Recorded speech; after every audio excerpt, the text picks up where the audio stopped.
第2部は本日フィリピンにお越しいただいているゲストお二人の、プレゼンとなります。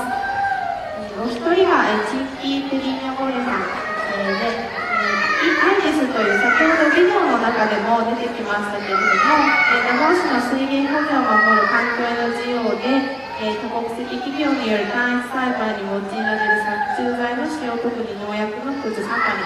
反対してきているグループからお越しいただいております。もう一人がアービン・サラゲノさんで、これはビデオだからと2部に関係してくるので今日はご紹介できていないんですけれども、アイディールスという現地の NGO の法務相談員で弁護士であられる方になります。ミンダナオ島で搾取されている農園労働者の労働条件を改善するという活動をされてきております。それぞれお二人から40分ほどプレゼンをいただきまして、その後ですね、5分ほど時間を取りまして、第2部はその間にちょっと皆さんにゲストのお二人に聞きたいことを書いていただきまして、それを一旦集めて、その後質疑応答のセッションを進めるという形でさせていただきたいと思います。一部ですでに質問されて紙がない方は受付の方でお受け取りください。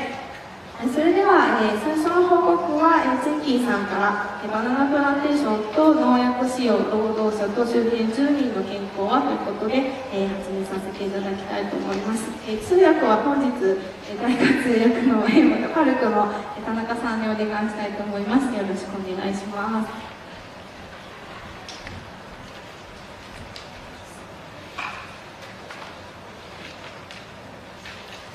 こんにちは。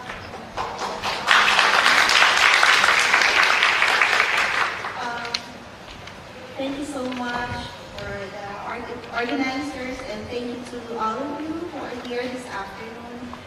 Thank you for giving your time to listen to our stories from Mindanao, Philippines.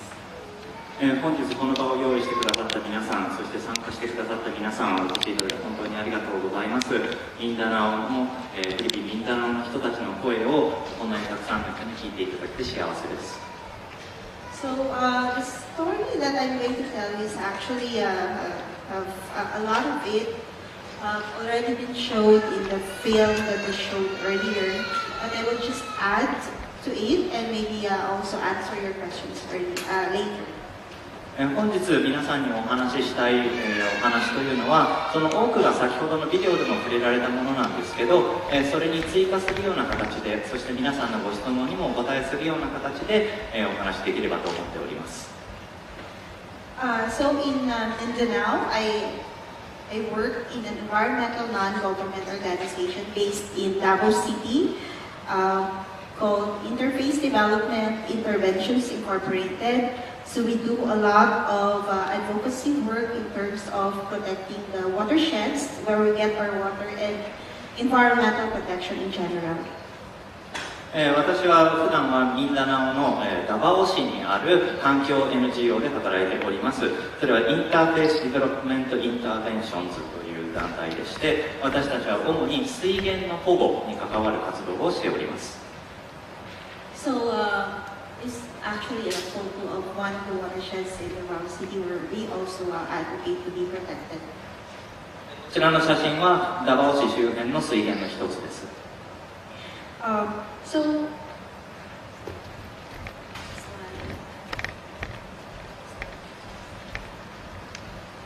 So as you all may know already that where is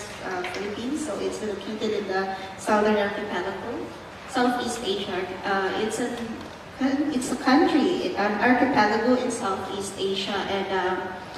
we have 7,641 islands, but only around 2,000 islands are inhabited. And yeah, in terms of population, we now have more than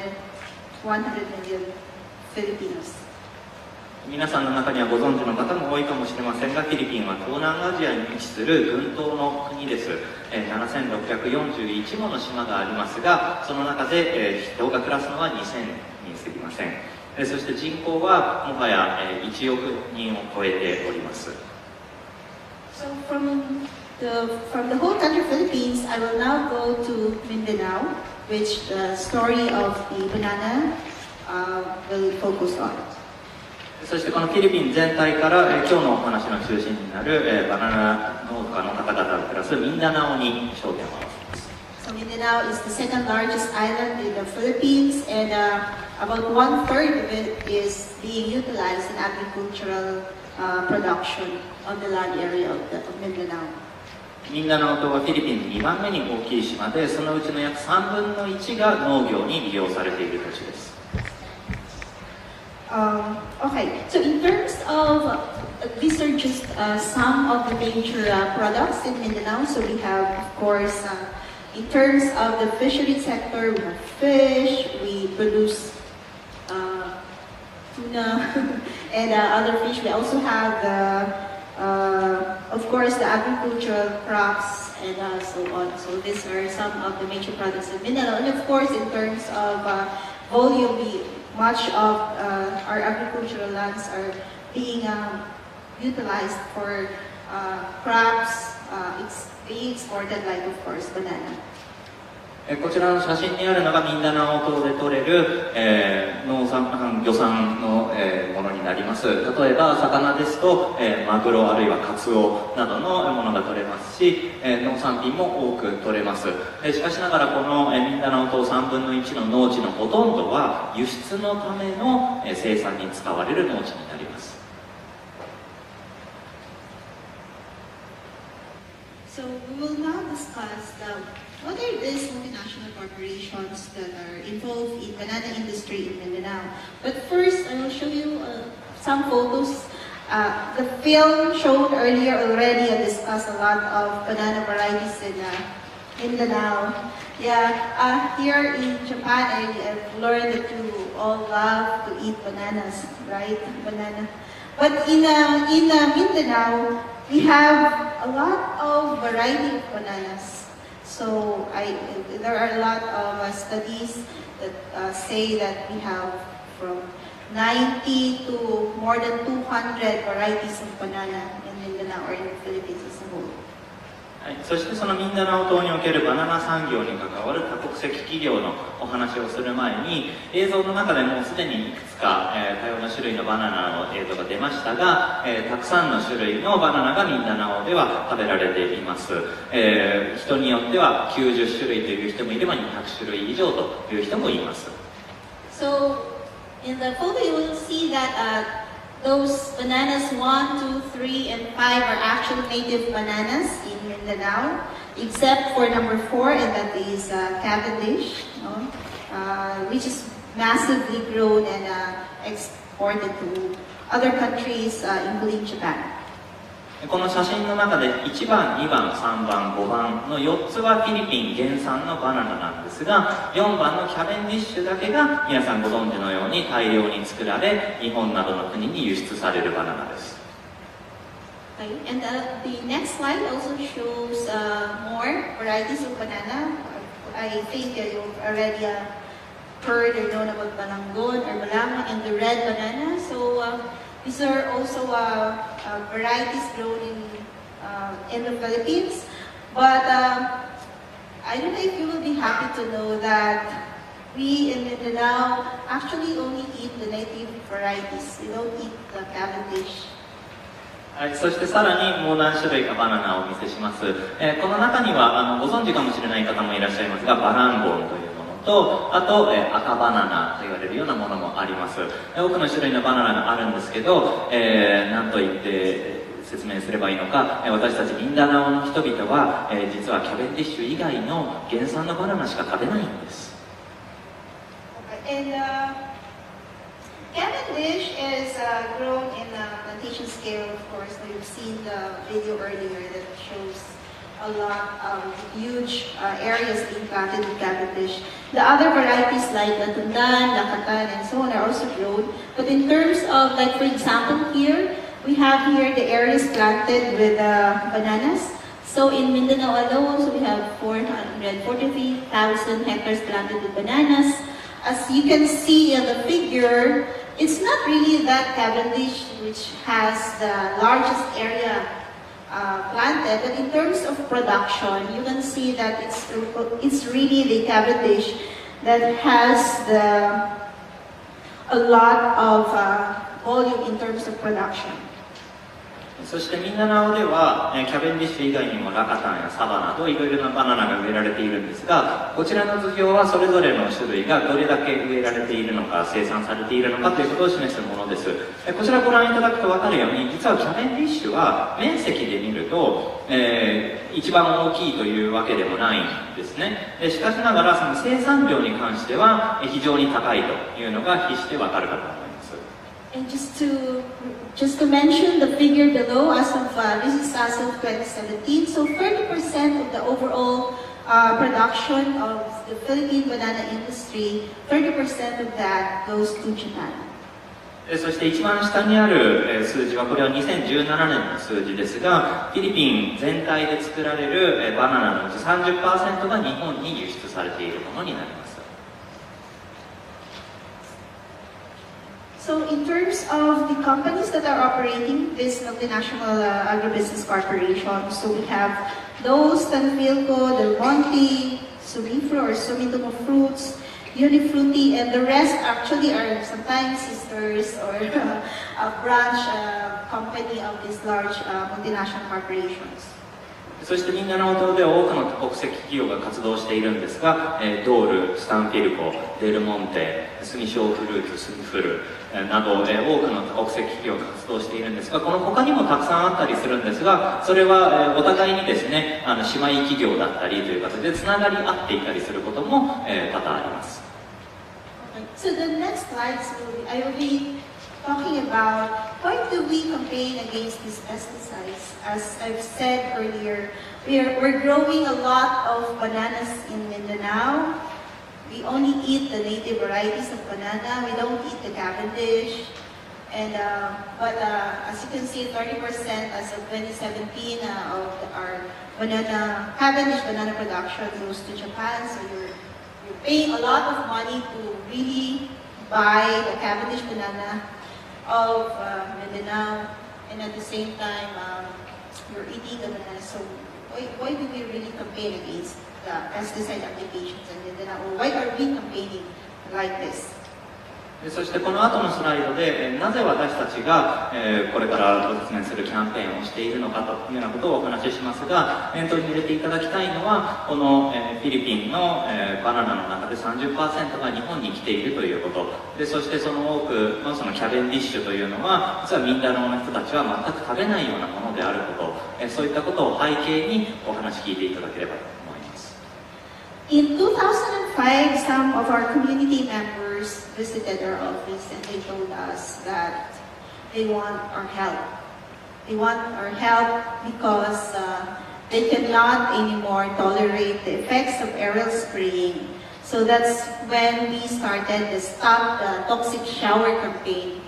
in 2005 with our community partners.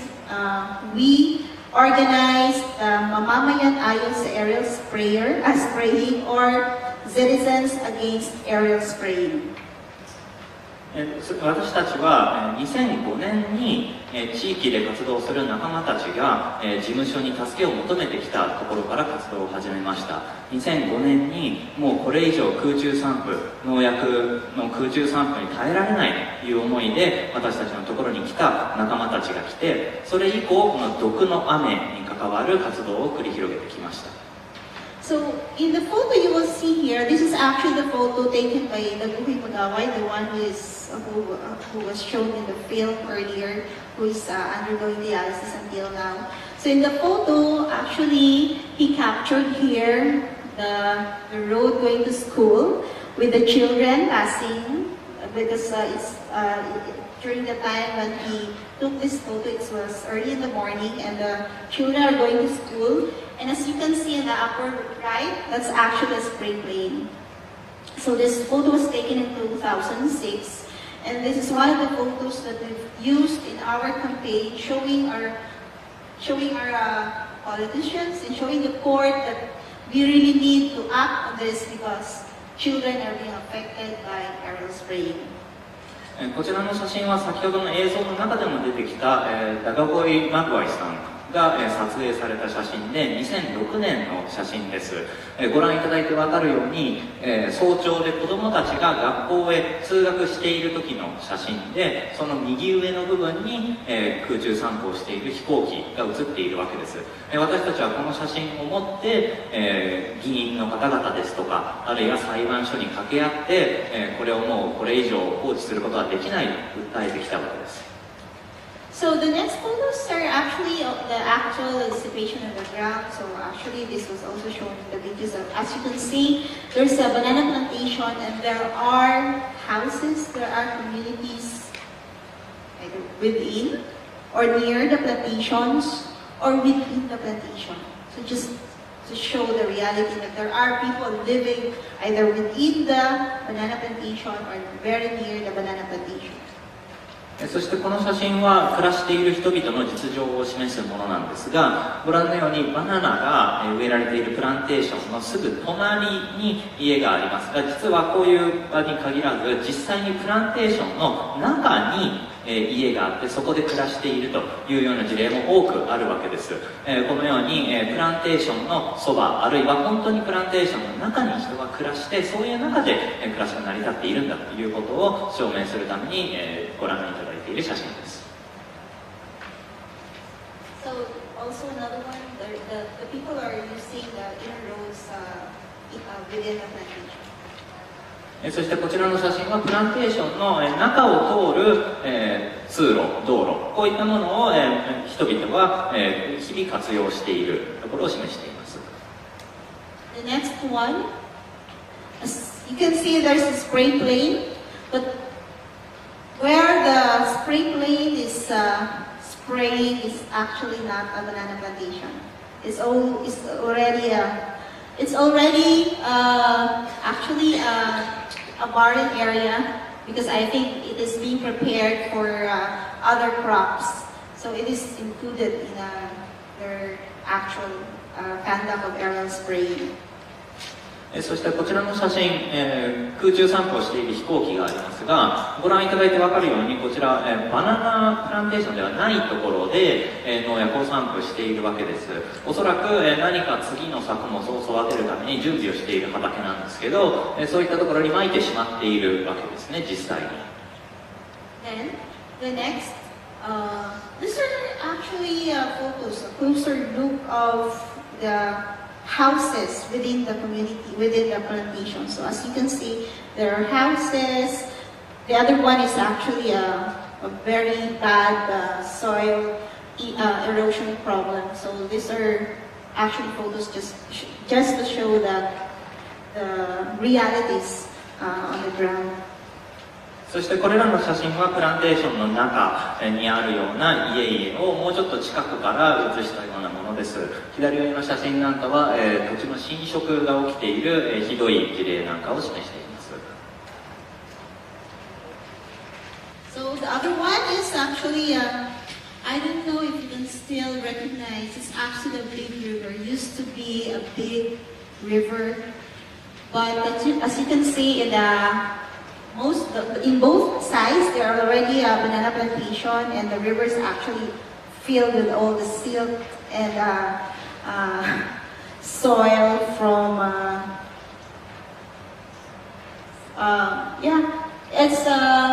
It's a river that is, as you can see, in a bad situation. It's not been taken care of. Yeah, sediments and silt. はい、こちらの写真、お分かりになる方もいるかわからないんですけど、実はもともと大きな川だったんです、ここは。で、両側がバナナのプランテーションでして、これらプランテーションから、土砂が、流れ込んで、そして堆積して、そして、中州のような島ができてしまっていると。で、もともとあった大きな川の姿というのはもう見えなくなってしまっている。そういった事例です。So rivers are actually affected because by silt and sediments, because even our upland areas are being planted by bananas. So usually those upland areas are planted with trees, and when you have trees, when it rains, you can actually protect the river from all the soil erosion and sedimentation and other concerns. But at the same time, on the contrary, if the upland areas and other areas near the river are not already vegetated, so this is the bad situation of most of the rivers that are near the plantations. もともとのミンダナオの植栽の場合は、例えば木が両側に、川に生えている場合には、その木が、土砂が川に流れ込むことを、防いでくれているんですが、このバナナプランテーションの場合は、その土の侵食を止めることができずに、このように川が埋まってしまうわけです。こういったことが、上流で起きると、当然川全体に対して影響を及ぼしますので、こういった形で実際にバナナプランテーションの存在は、水に大きな影響を与えているわけです。So the next slides will also show you why we really campaign against the aerial spraying of pesticides. So we started this campaign in 2005 in Davao City, and for us we really campaign because in terms of, well, it's really a basic knowledge that when you use the aerial spraying compared to the ground spray and other method of spraying, the aerial spraying really has more impacts to the environment and to the people because they say spray planes use GPS, but GPS cannot control the wind. We cannot really control the wind, so that is why in terms of impact, aerial spraying has more impacts. そして空中散布がなぜ悪いのかという問題を示すようなものも作っています。もう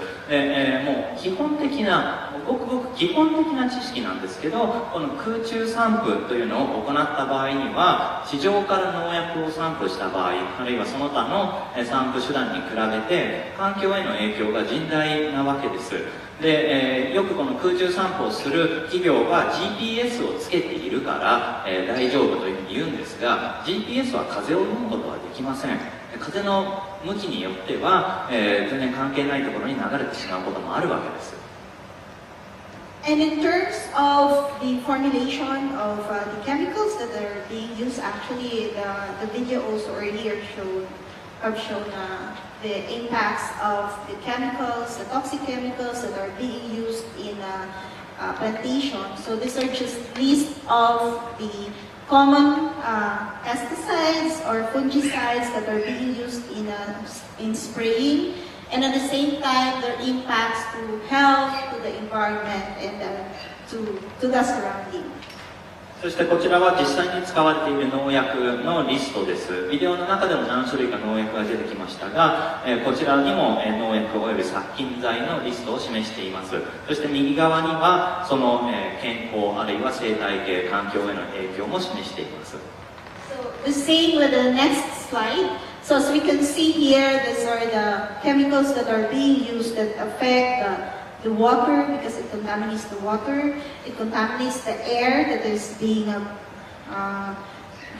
breathed by the people and all other biodiversity, and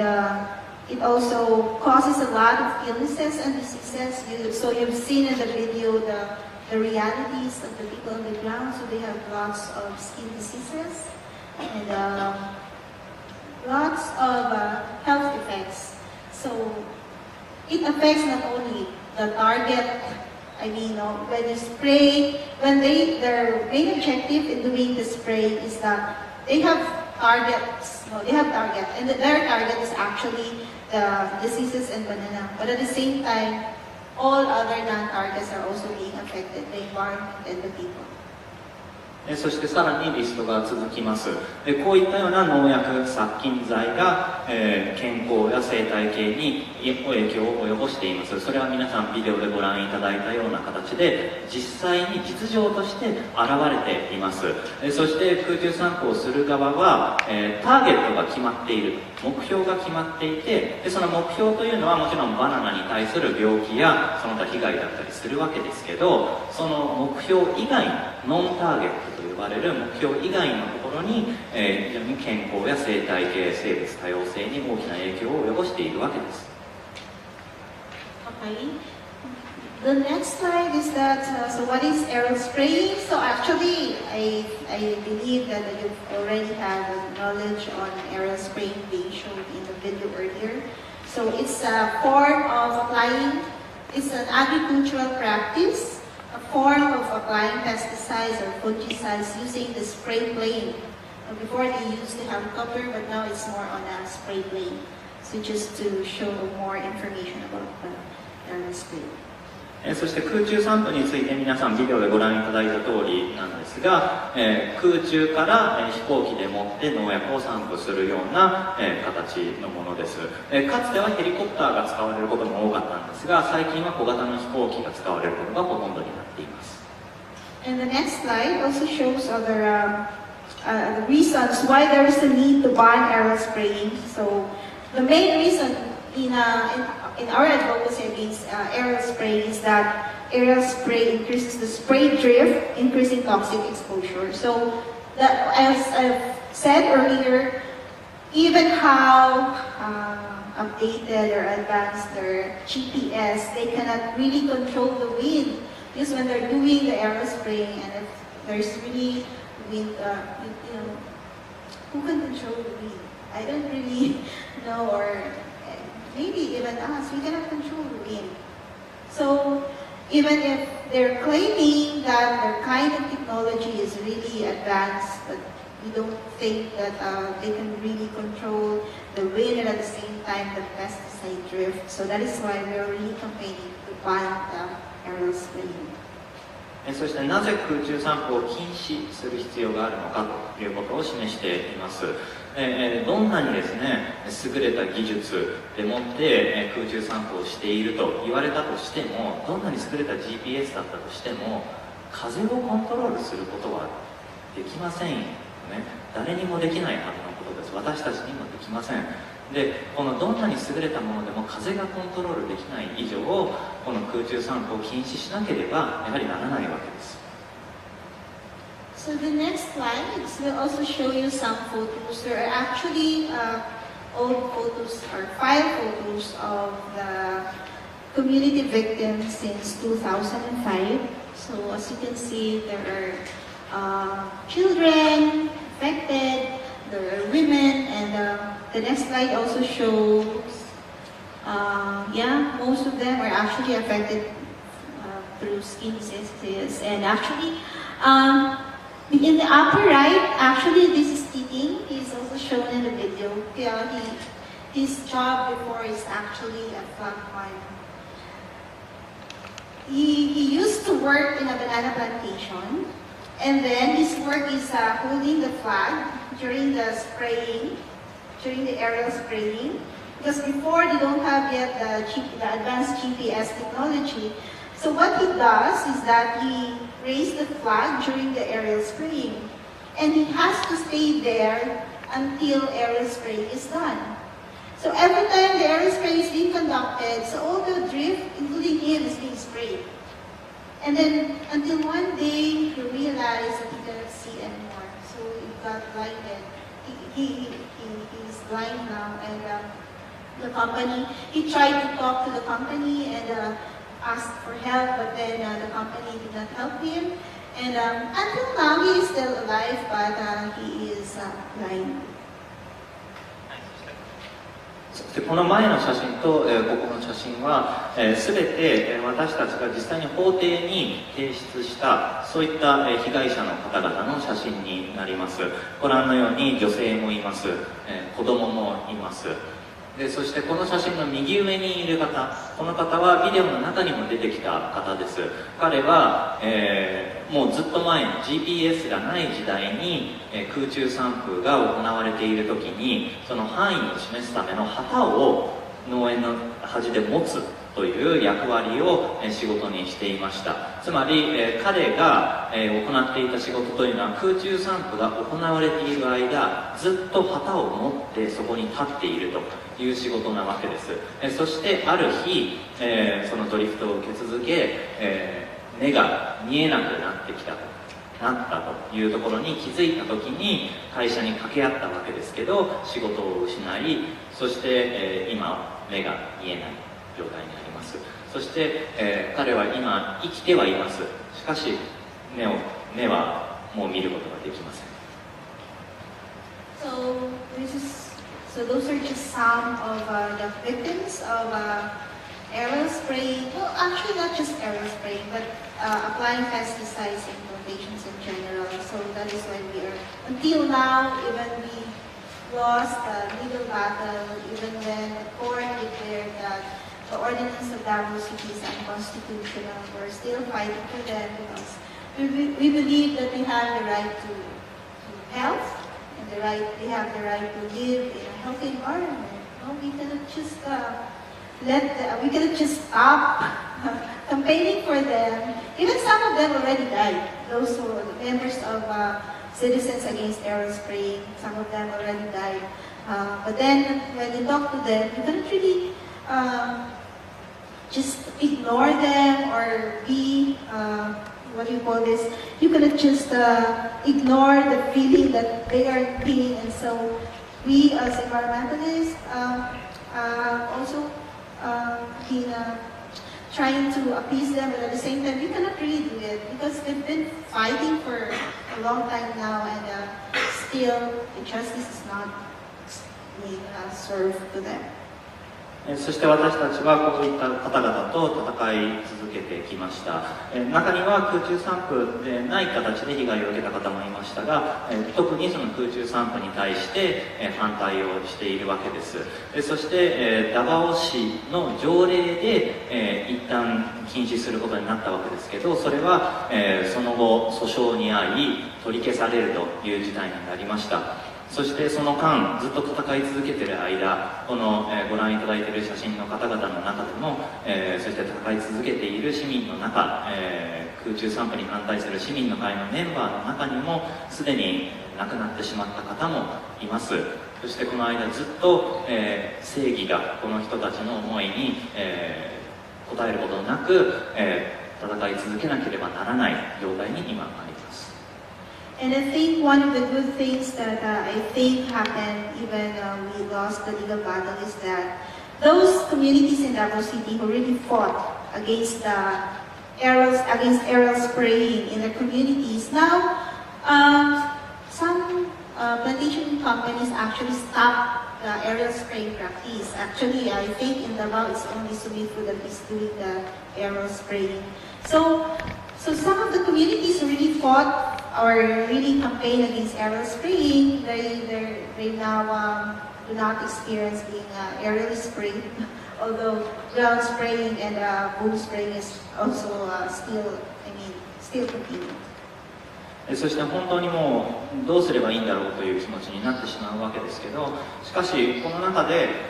少しはいいこともあるんです。この、空中散歩に影響されているコミュニティの人たち、この人たちが、団結して、そして声を上げ続けた、そのことによってダバオ周辺で、何社かこの空中散歩をやめるという判断をしています。今ダバオ周辺で空中散歩をしている企業はスニフルだけです。他の会社はもちろん農薬自体は使い続けているわけです。なので、地上から、車のブームというもので、散布したり、あるいは、地面で人が散布したりというそういった散布方法で農薬を使ってその影響が出ているというところはあるんですが、しかしこの空中散布に関してはこの人々が団結して声を上げることで、やめさせるということに一部成功しているというそれ自体は、いいことなわけです。And we also continue to campaign. The Supreme Court declared that Davao City Ordinance is unconstitutional, but only for some technical issues. So we're trying to convince our local government unit to refile the ordinance and just correct the technical issues. Hopefully we'll be able to convince them, and not only the Davao local government unit, but also other local governments in Mindanao, and at the same time the Congress of the Philippines. そして棄却されてしまったダバオ市の条例についてもですね、その禁止のされ方の、技術的な部分、法的技術的な部分で問題があるということに過ぎない理由だったので、私たちはダバオ市とそれと、周辺の地方自治体も含めてその問題を解消して改めて、別の形の、条例でもって禁止をするということを求める活動を今も広げています。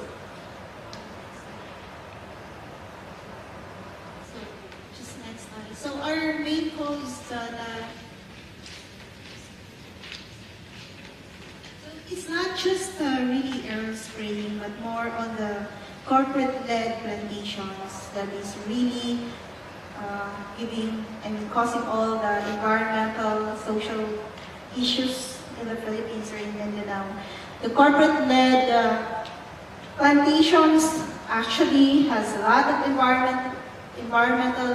impacts. So they've been polluting our air, our water, they've been killing all other biodiversity, and causing health problems. They've been also causing food security issue. Why? Because Mindanao was used to be the food basket of the country. But because of the change of from planting the food for local food sufficiency, it has now gradually, or now it actually changed into planting crops that are for export. So while we say that we can grow anything and the Mindanao used to be the food basket, now we're experiencing hunger because we do not have enough food to eat because our lands, our agricultural lands are being planted with a lot of bananas and other export crops. So it's really not helping the poverty situation in Mindanao. And also, of course, the massive land and crop conversion, the labor issues that will also be discussed later, and all other policy issues like environmental issues that are not being properly implemented.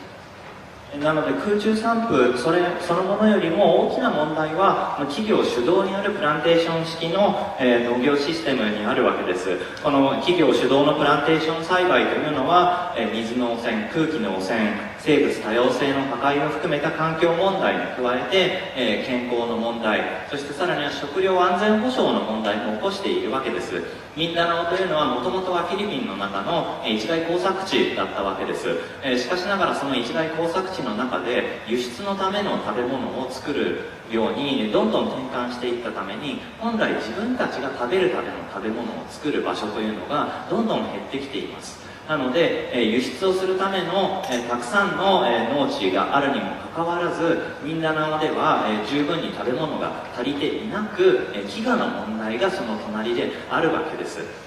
そういった食料安全保障の問題もありますし、広大な耕作地の転換、その問題やこの後おそらく話がある労働問題、政治の問題などもたくさんの問題が企業主導のプランテーション農法というのに絡んでいます。So today, this is why I am very happy to be here, because in 2010 we have this wish that someday we will be able to talk to you, the banana consumers of the world, especially you, the Japanese banana consumers, because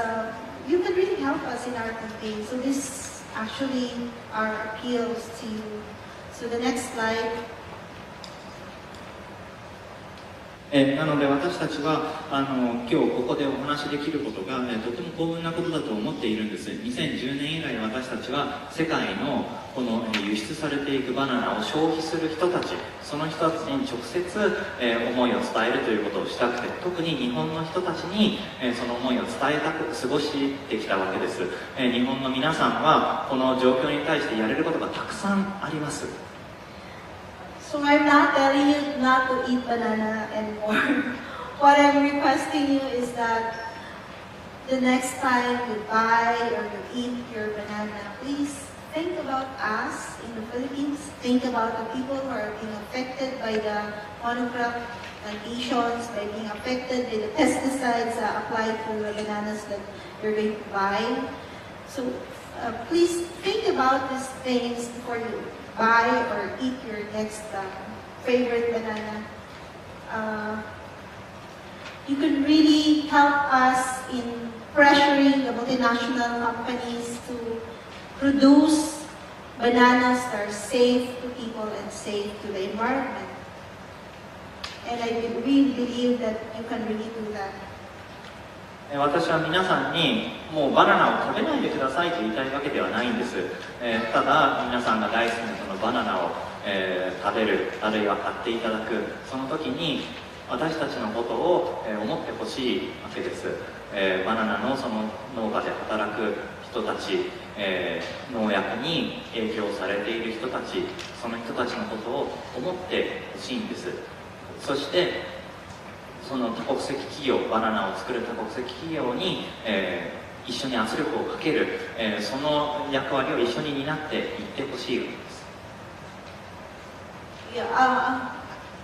I don't think it would be that easy to really determine which banana is ethical or which banana is not. No, I mean, but I hope that someday we can really, I mean, no, the Japanese community, the banana consumers can really buy those ethical bananas, and at the same time, the multinational corporations can also be pressured. They will realize and at the same time put in action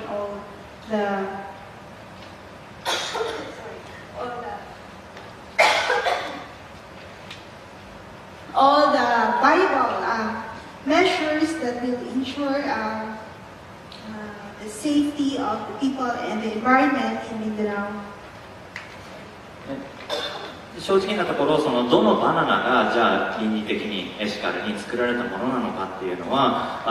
分かりえないということが、非常に多いと思うんです。それがほとんどだと思います。しかしながらその中でも少しずつ、倫理的なエシカルなものが選べるようになり、そして企業もそのことに気づき、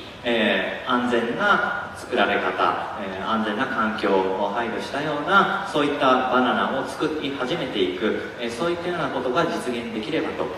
ています。By doing that, actually you are helping us uphold the social and environmental justice in our country. So thank you so much for listening. そういった行動に協力していただくことで、私たちの社会的、環境的な正義、それを追求することに役立ちます。皆さん本当にありがとうございます。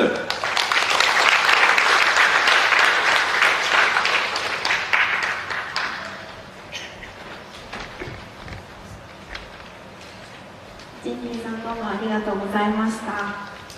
続いてそれではアービンさんにお願いしたいと思いますが、バナナ生産者を苦しめる大手企業との栽培契約ということで、労働問題という地域さんがありましたけれども、そのあたりについてはアービンさんにご報告いただきたいと思います。それではよろしくお願いいたします。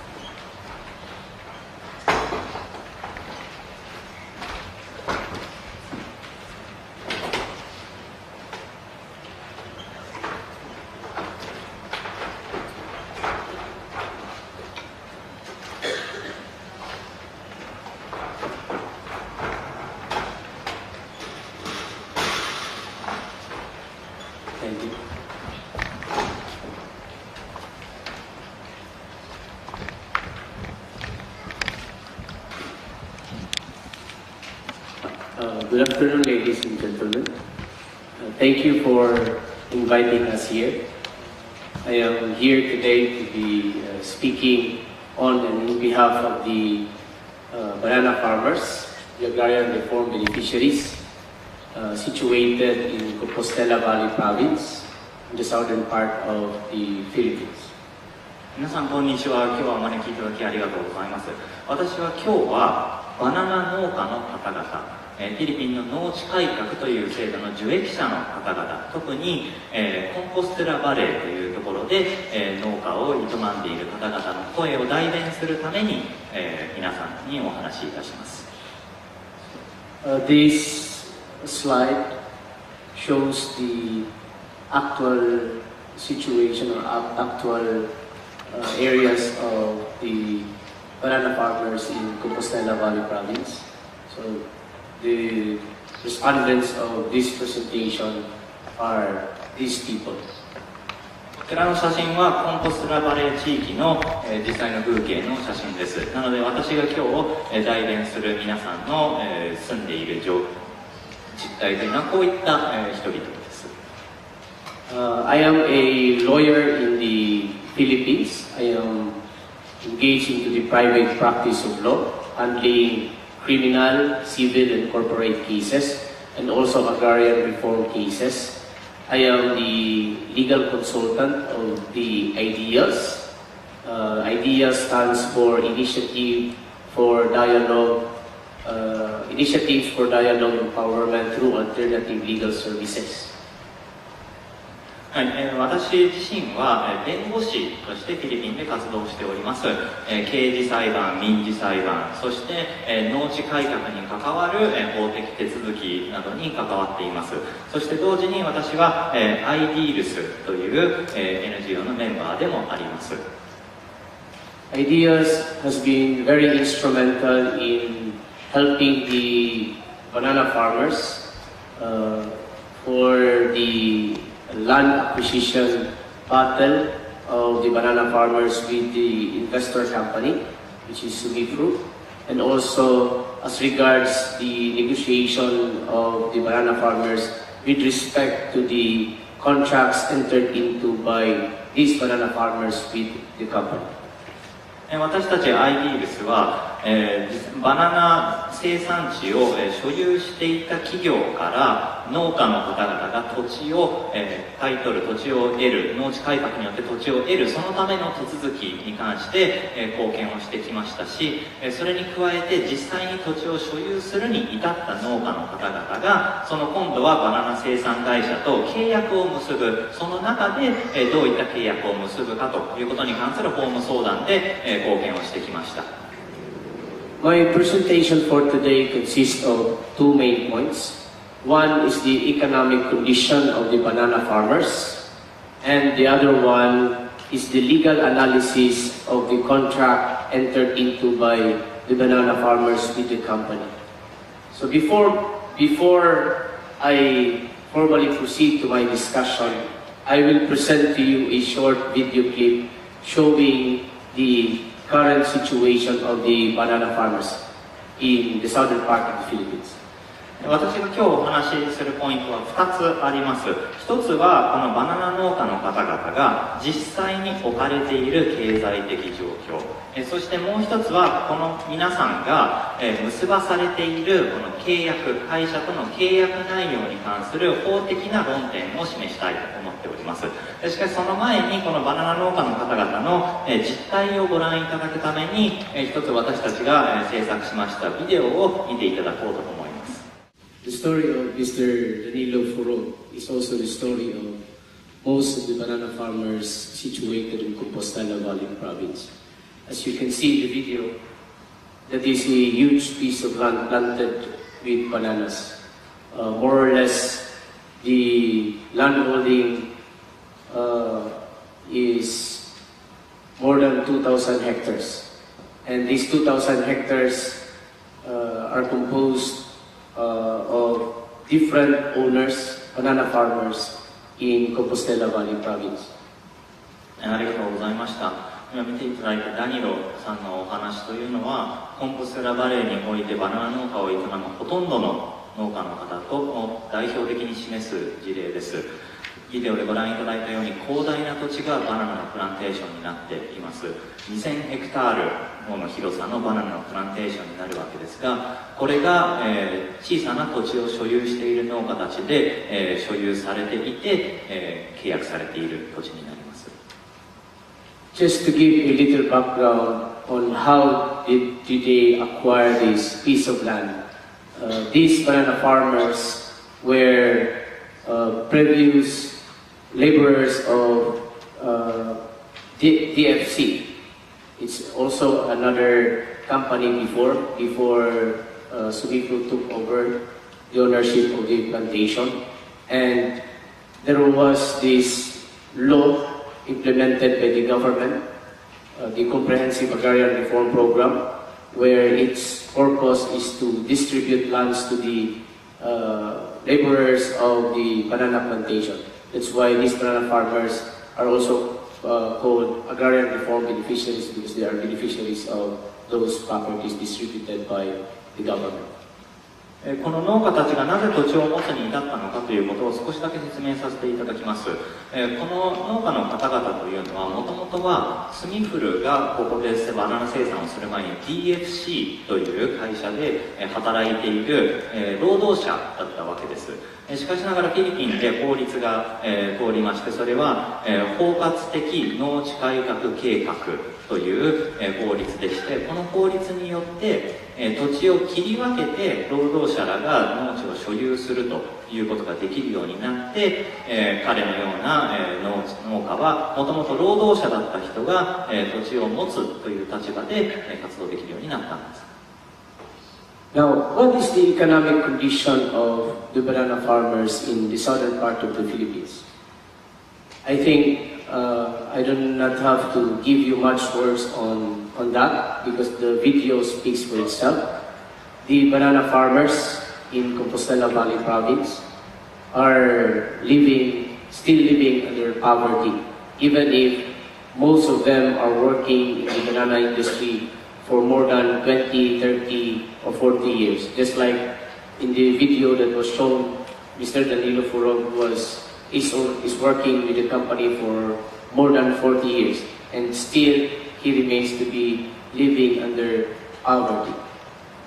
そしてこのバナナ農家の方々の経済的状況、これはもはや語る必要もないかもしれません。ご覧いただいたように、この農家の方々というのは20年、30年、40年とこのバナナ農家として働き続けているわけです。ビデオでご覧いただいたダニロ・フログさん、この人は45年間働き続けて勤勉に働いて、それでもなお、未だ貧困の中にいるという状態です。Now, the income of the banana farmers is not sufficient to sustain their day-to-day expenses. The buying price of the company for every box of banana is only $4.25. That's for 13.5 kilograms. Yesterday, I was informed that here a 3 or 5 pieces of banana are being sold at more or less $3. And in one box,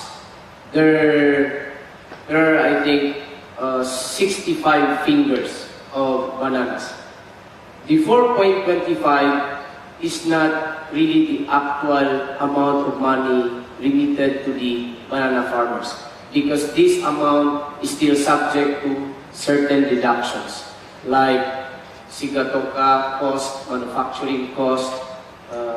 the old accounts of the banana farmers. These are deducted from the proceeds of the banana farmers by the company. そしてこのバナナ農家が得られる収入というのは生活をしていくのに十分なお金ではないわけです。このバナナ農家が得られるお金というのはバナナ1箱 13.5 キロ入ったバナナ1箱について 4.25 ドルに過ぎません。そして私が昨日聞いた話では日本ではほんの3本から5本ぐらいバナナが入ったそういったものがスーパーで高いところでは3ドル近く300円近くもするような場合もあるそうで、この1箱の中に65本約バナナが入っているわけです。なので言わんとしていることはそれと、あと 4.25 ドルと言いましたが、これが満額農家に入るわけではないんですね。ここからさらに控除がされていきます。例えばシガトカ病対策であるとか、あるいは加工費、売るための加工をするためのコストであったり、あるいは農家自身が必要としたコスト、そこから差し引かれて、そして残ったものがバナナ農家の収入になるわけです。Now, because the banana farmers only get a little piece of their proceeds, the banana farmers tend to obtain loans from different institutions. That's why the banana farmers remain indebted as of today, not only from their personal application of loans, but also from the loans obtained from the company through its fertilizers, chemicals. Because under their setup, the banana farmers can only get the fertilizers, the chemicals being used in the banana production from the company. And the banana farmers have no way of verifying the price, the exact price of these chemicals, because these chemicals are controlled, the price is controlled solely by the company, even if the price outside is quite different from that which is being offered by the company. そしてこのバナナ農家たちはこの、お金が決めることができないということがあるんですが、それに加えて、この農薬であるとか、化学肥料であるとか、こういったものの借金が個人的な借金に加えて積み重なってきます。でこの契約の中でこのバナナ農家たちは、契約している企業、その買い手の企業が、指定する価格で特定の農薬や肥料を買わざるを得ないような、そういう仕組みになっているわけです。なので市場で全く違う価格で売られていたとしても、それを買うことはできず、そもそもこの農家の人たちはそういった市況価格というものを知らずに、買わされ続けていて、そして会社に対しても膨大な借金を抱える、そういう仕組みになっています。So the economic condition of the banana farmers is understandable because in a way they really do not know the effects of their they do not know the effects of the contract that they entered into with the company. Now we go to the discussion on the legal analysis of the contract because this is really the reason of the economic condition of the banana farmers in the southern part of the Philippines. そして実はこの契約を見ると、このバナナ農家が貧困に陥れられ続けるというこの状況を見ても何ら不思議ではないわけです。この農家たちは契約の内容を十分に知ることなく契約をさせられているわけです。ここでこの契約内容に関する法的論点を示していきたいと思います。Now, what is this contract entered into by the banana farmers with the company? There is only one contract made by the company and being offered to the banana farmers. This contract is called the Exclusive Production and Sales Agreement. The Exclusive Production and Sales Agreement is the existing contract even until now. This contract contains several provisions embodying the terms and conditions of the agreement of the banana farmers with the investor company. そしてこのバナナ会社、バナナ企業とそれとこの農家たちが取り交わす契約の種類というのは、たった1種類しかありません。今も昔もこの1種類だけです。それはどういった契約かというと、独占的生産販売合意というものです。Now, in the legal analysis presentation, I want to arrive at two questions. One is that whether or not this is legally sound or valid in the Philippines. And second, whether or not this contract is a fair contract with the banana farmers. そしてこの法的な分析をするにあたって2つの論点を出したいと思います。一つはそもそもこの契約が有効なものなのか、フィリピンの法律上有効と言えるものなのかということと、もう一つはこの契約が公正なものと言えるのかという点です。Now, as to the question whether or not the contract is legally valid in the Philippines, the answer is no. Why is it no? Because the contract, there are two grounds which make the contract invalid in the Philippines. One is the fact that the contract was solely prepared by the company, which means that there was no participation on the part of the banana farmers in the creation and in the crafting of the agreement, which is in violation of the law under the Civil Code of the Philippines. そしてこの、契約が有効なものであるものなのか、法的に有効と言えるのかという点に関して、2つの点があります。1つの点は、全く無効であるということなんですけど、それは、この契約が片方の、つまり企業側が一方的に制作した、そして、その交渉段階においてこのバナナ農家たちは一切参加できなかったということから、無効である、全くもって無効であると考えられるわけです。Under Philippine law, there are what we call three essential elements or requisites for a contract to be valid. One is consent, second is object, and third is consideration. The first element is not present in this case because the consent on the part of the banana farmers was not freely, voluntarily, and intelligently given. Under the Philippine law, the consent must be freely, voluntarily, and intelligently given. In this case, in the case of the banana farmers, it was not given freely. Why? Because the contract was not participated by the banana farmers. It was prepared solely by the company. The contract is in English language, and these banana farmers, the educational attainment of most of the banana farmers is only up to primary education. So they could not really understand English language. そしてフィリピンの民法においては、契約が法的に有効なためには3つの要素が必要となりますが、そのうちの1つが、同意になります。で、この同意というのは、自由意志に基づき十分な情報を持った上での同意でなければならないとされています。で、そしてこの、同意に関してこのバナナ農家たちは、一方的に作られた契約書が作られているので、これはその自由意志に基づいて作られた契約書ではないということと、それとこの契約書は英語だけで書かれていたわけです。で、そしてこのバナナ農家の多くというのは初等教育しか受けていない、そういう教育水準の方々なので、英語の契約書というのは十分に理解することができないわけです。なので、自由意志の十分な情報に基づく契約とは言えないというのが私の判断です。So since the contract was solely prepared by the company and there was no participation on the part of the agrarian reform beneficiaries, the banana farmers,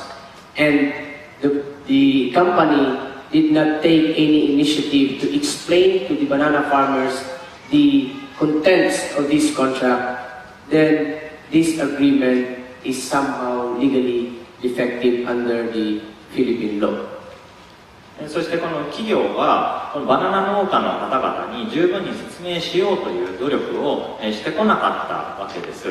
なのでこのフィリピンの民法に照らし合わせて考えるならば、この契約というのは無効なものであるはずなんです。So the company, in order to entice the banana farmers to sign with them, the company offered a signing bonus. This is just a minimal amount given to the banana farmers so that these farmers would sign the contract with the company. そしてこの企業はバナナ農家たちがこの契約を取り交わすためにインセンティブとしてこの契約金を支払ったわけです。つまり契約をして署名すればそうすればお金がもらえるという、そういった機会を設けることによって契約を促したわけですね。Another reason also why the contract entered into by the banana farmers with the company, this exclusive production and sales agreement, it is legally defective because it was not submitted for review before the proper government agency or the Philippine Agrarian Reform Council. Because under Administrative Order Number 9, Series of 2006, there is a mandate in that law that every agribusiness venture agreement entered into by the banana farmers with an investor company, the agreement should be reviewed and be subjected for approval by the PAC. And this procedure was not followed. そしてもう一点、なぜこの契約が無効であるかという論点ですが、これはこの独占的生産販売契約、これが、所定の政府機関によって、検証承認を受けなかったためだと、言えます。フィリピンの法律に、行政命令2006年度の第9号の行政命令では、アグリビジネスの、事業契約を、農家と結ぶ、そういった種類の契約の場合には必ず、所轄する委員会、農地改革委員会にそれが提出され承認されなければならない。事前にこれが承認されなければならないとありますが、そういった事前の手続きは行われませんでしたので、その意味でもこの契約は無効なはずです。So as to the legal aspect of your contract, it is not really legally sound. Because one, there is no participation on the part of the banana farmers. And second, the contract was not submitted to the proper government authority for review. The banana farmers at the time of signing were not represented by any legal authority. Considering also that these banana farmers are illiterate, they could not understand the terms and conditions embodied in that agreement. So, since these banana farmers are illiterate, somehow the company took advantage of this and just presented a minimal amount just to entice them, just to persuade them to sign into an agreement. And remember, once a party to an agreement under Philippine law signs,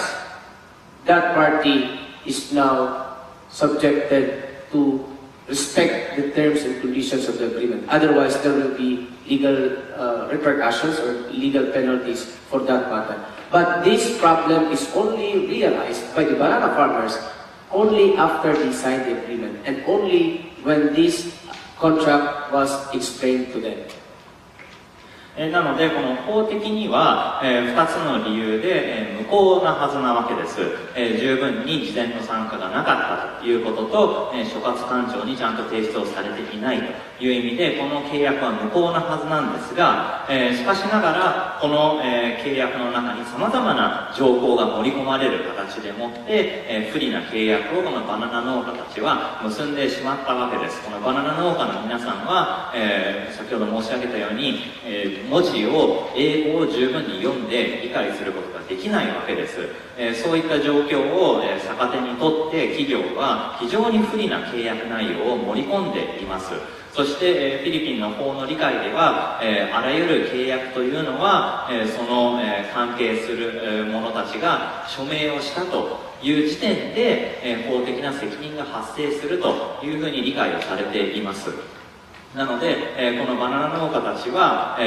内容を理解できずに、わずかな契約金というものをもらうことに、動機づけられて、このサインをしてしまっているわけです。Now we go to another issue. Whether or not this contract is a fair contract. The answer also is no. Why is it not a fair contract? The exclusive production and sales agreement, if you happen to review this contract, it contains a number of provisions only favoring the interests of the company without minding the interests of the banana farmers. Of course, this is understandable because, again, the contract was prepared by the company. But, of course, even if it is understandable, it is not acceptable. Because the contract is only one-sided. It only presents and protects the interests of the company. そして、この法的には無効といえども、この契約はしているという状況の中で、様々に不利な規定がこの独占的生産販売契約の中には盛り込まれています。当然ですね、この企業が一方的に作成したそういう契約書なので、その企業の利権を守るための条項が、たくさん入っていて、それはもちろん、そのような仕組みになるだろうというのはわかるわけです。そういう契約書だというのもわかるわけですが、しかし、決して容認することはできない、許すことはできない、そういった不利な契約なんです。Now, what are these disadvantageous provisions or unfair provisions in the contract? As I've said, there are so many, but I have only identified several provisions that only favor the interests of the company. And one of these provisions, I'll try to explain all these provisions if I still have a time. one of the provisions that is unfair is the automatic renewal provision. What does this say? It means that the contract shall be automatically renewed. Okay? Meaning, the contract, even if the banana farmers will disagree for the continuance of the agreement after its expiration, the banana farmers have nothing to say with it, because under their agreement, there is an automatic renewal clause. And remember, the contract is good for 15 years. And the 15 years shall be automatically renewed for another 15 years. So the suffering of the banana farmers will continue not only for 15 years, but for another 15 years. And in some, it's 30 years. なのでここからその実際に不利な規定について説明をしたいと思いますが、時間が許す限り可能であれば全て説明したいと思います。そしてまず最初のものが自動更新についてです。これは非常に不利な内容で、なぜならこのバナナ企業の方が一方的に自動更新を決められるわけです。原則自動更新になっていて、農家の方は自動更新したくないと思っていても、何の発言権もなく企業の一存でもって自動更新されてしまうわけです。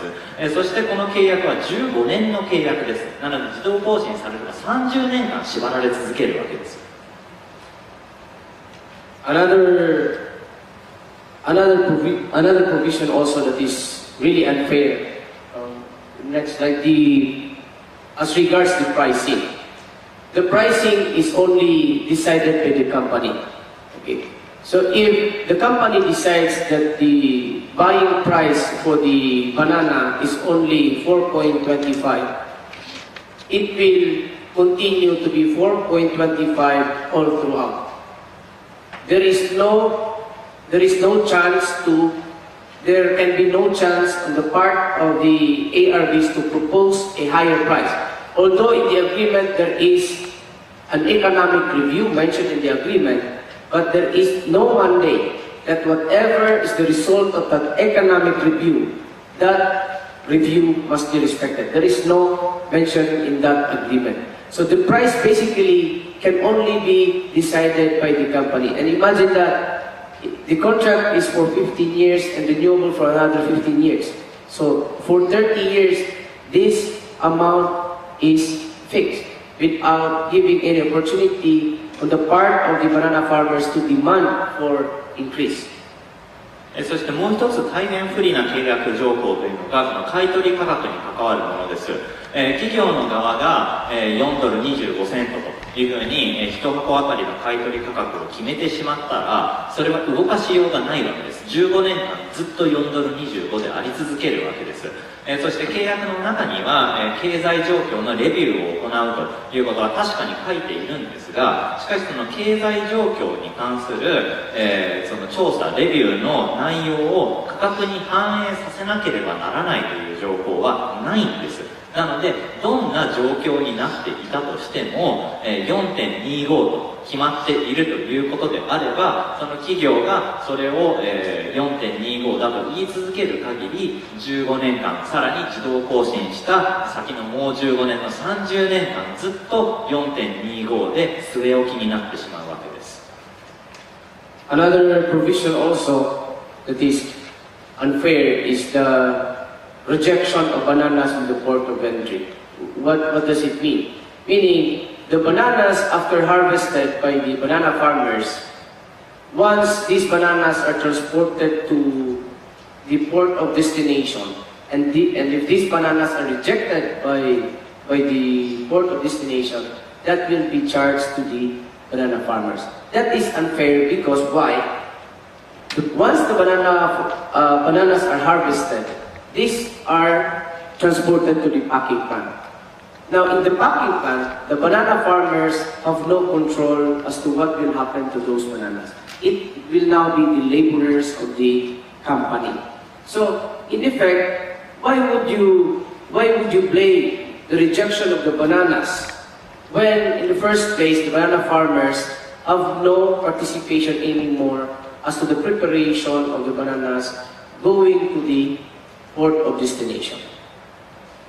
そしてもう一つが通関手続き地で拒絶されたバナナに関してです。もう一つ丁寧に説明しますと、要は輸出先の港で拒否されたバナナについては、バナナ農家がそのコストを払わなければならないわけです。それがバナナ農家の収入から控除されて差し引かれてしまうわけです。しかしこのバナナ農家たちというのは、この企業が運営する梱包工場にバナナを卸した時点でもう関わりがないわけです。自分たちが参加もできないそのバナナの梱包工場から先に起きたこと、そこで何かが問題があったとしても、そのコストはバナナ農家に返ってくるという仕組みになっているので、これが大変不利な仕組みです。 So you might be wondering if the contract is legally invalid and if the contract contains unfair provisions, why is there no case filed in court in order to declare it null and void? Actually, the banana farmers really want to declare this contract null and void. But because of the realities in the judicial system in the Philippines, which makes cases filed in court, the cases filed in court are decided very long, then that is not a viable option on the part of the banana farmers. しかしこんな、法的にも無効と言えるような契約内容なのに、なぜこのバナナ農家たちは司法に訴えないかと思うかもしれませんが、実は司法に訴えているわけです。しかしながらフィリピンの司法制度というのは、この、裁判に持っていったとしても非常に長く時間のかかる制度なので、この司法に訴えたとしてもこのバナナ農家たちにとっては、すぐに救済につながるというものではないんです。Now we understand why these banana farmers continue to live in poverty because of the contract that they entered into. They cannot just separate from the company, otherwise there will be legal penalties. They will also be responsible for the non-performance of the agreement. They will be liable for the payment of damages mentioned in that agreement. So in sum, while multinational companies continue to expand in the different territories in the Philippines, these banana farmers continue to live in poverty. So, why do we have this campaign? Since the case against the company, filing a legal case against the company is not a viable option, we plead to the community, to the consumers of the bananas, that you have to, you should not support the company that gives unfair practices to the banana farmers. We have this petition being pushed by the ideas, the help revoke unfair contracts between Filipino banana farmers and big businesses. This is available under the change.org. You can fill that up and support for this campaign to put pressure on the part of the company to engage into fair practice so that they can also help these banana farmers. The banana farmers do not want to, stop the operation. What they want is just to have a fair contract, a fair relationship with the company. But the company for a long time has not been listening to the demands of these banana farmers. That even until now, these banana farmers continue to live in poverty. なのでこのバナナ農家たちはこの契約が無効であるということを司法に訴えているわけですが、しかしそれが無効であるという判決が出るまではその契約に縛られ続けているわけです。そしてそれに対する不履行を行えばそれに対する経済的な制裁も待っています。なのでこれに従い続けなければならない状態に今あり、それがこのバナナ農家たちを今もずっと貧困に縛り付けている、そういう事情なわけです。そして、皆さんに、今日、訴えていることというのは、このバナナ農家の方々は、もう全てやめにしたいと思っているわけではないんです、必ずしも。ただより公正な契約、これをちゃんと結んでほしいということを、訴えているわけです。なので、皆さんにも、協力できることがあります。それは、バナナ企業に対して正当な公正な契約をこのバナナ農家たちと結ぶことを、求めるということです。この司法が時間がかかったとしても、この企業が契約を改めるということは可能なはずなんです。そしてそれを求める署名を今 change.org という、オンラインの署名プラットフォームを利用して集めています。皆さんにもご参加いただけますので、皆さんもこれを参加して、そしてバナナ企業がより公正な契約をこの農家たちと結ぶように、ご協力をお願いいたします。That ends my presentation. I hope every time you eat bananas, you also think of the banana farmers in the Philippines. Thank you. これで私のプレゼンテーションを終わりにしたいと思います。皆さんもバナナを召し上がるときに、このフィリピンの人たちに思いを馳せていただければと思います。ありがとうございました。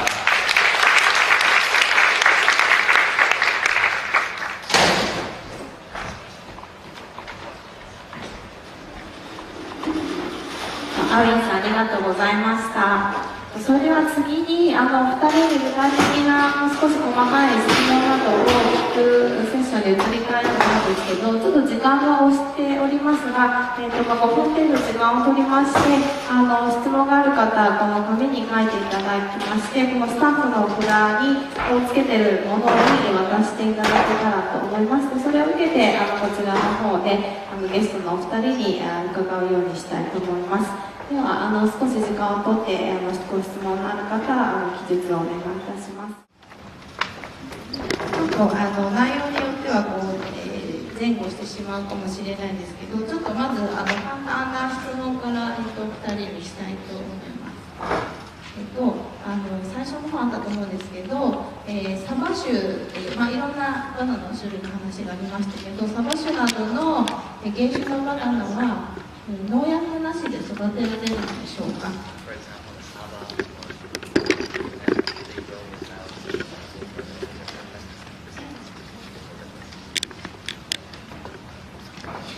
Yes, for the first question about other varieties of bananas, yes, they grow even without the pesticides. They can produce fruits without applying synthetic fertilizers, and also they can be organically grown. まずその最初のいただいた質問、サバなどの原産のバナナについては農薬を使わなくても育てることができます。化学肥料を使わなくても有機栽培で育てることが可能なものたちです。次はちょっとですね、企業についての質問なんですけれども、具体的に多国籍企業、日系の企業ですかというようなことをとかですね、あとは農家に不利な契約を強いている企業は具体的にどこか。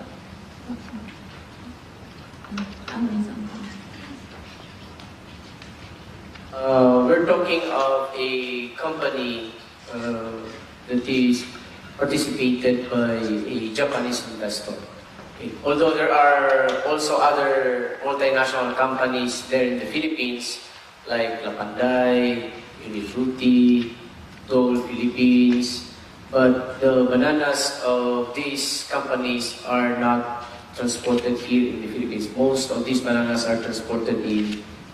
the Middle East, in China, etc., etc. But most of these contracts are unfair contracts insofar as the banana farmers' interests are concerned. 私が今回紹介した事例のところについては日系企業の多国籍企業のことを指してお話ししています。しかしながらラパンダイであるとかユニフルーティーであるとか日系でない多国籍企業も現地では多く活動をしています。そしてそれら企業は日本に輸出されるものよりも中東ですとかその他のところに輸出されるものの割合も増えてきていますが、しかしながらいずれにせよ契約が公正なものであるかという点については変わりがないと思っています。で特に具体的にどの企業かとかより、その企業全般がそうであるのかというところに聞きたい。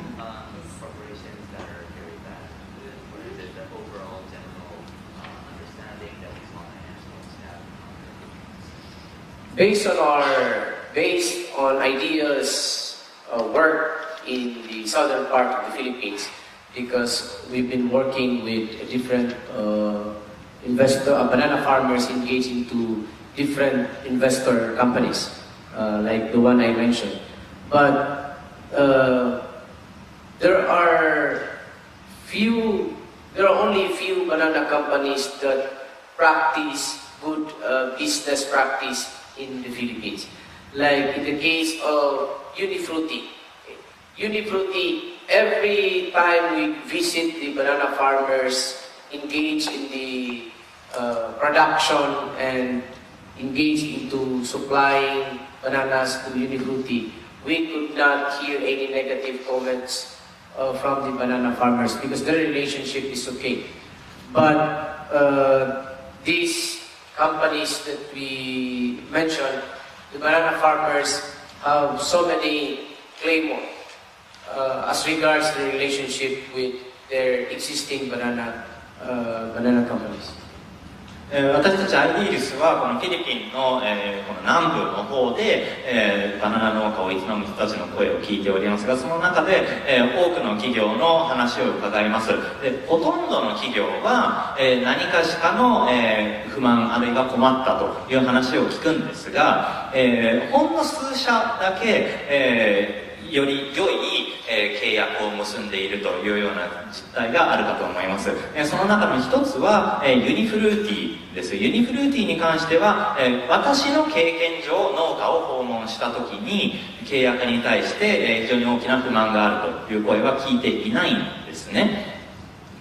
That's why one of our main points also in the negotiation with these banana companies is that if this one company can provide better services, better contracts, better relationship with the banana farmers, then why can this one company cannot give their banana farmers? そして私たちもよく言うことというのが、この一社がこのバナナ農家たちと、より良い関係性を、正常な関係性を築いたり、正常な契約を結んだりということができるのであれば、なぜじゃあこっちの会社はできないのかということを訴えるわけです。Just to add also, well, your question is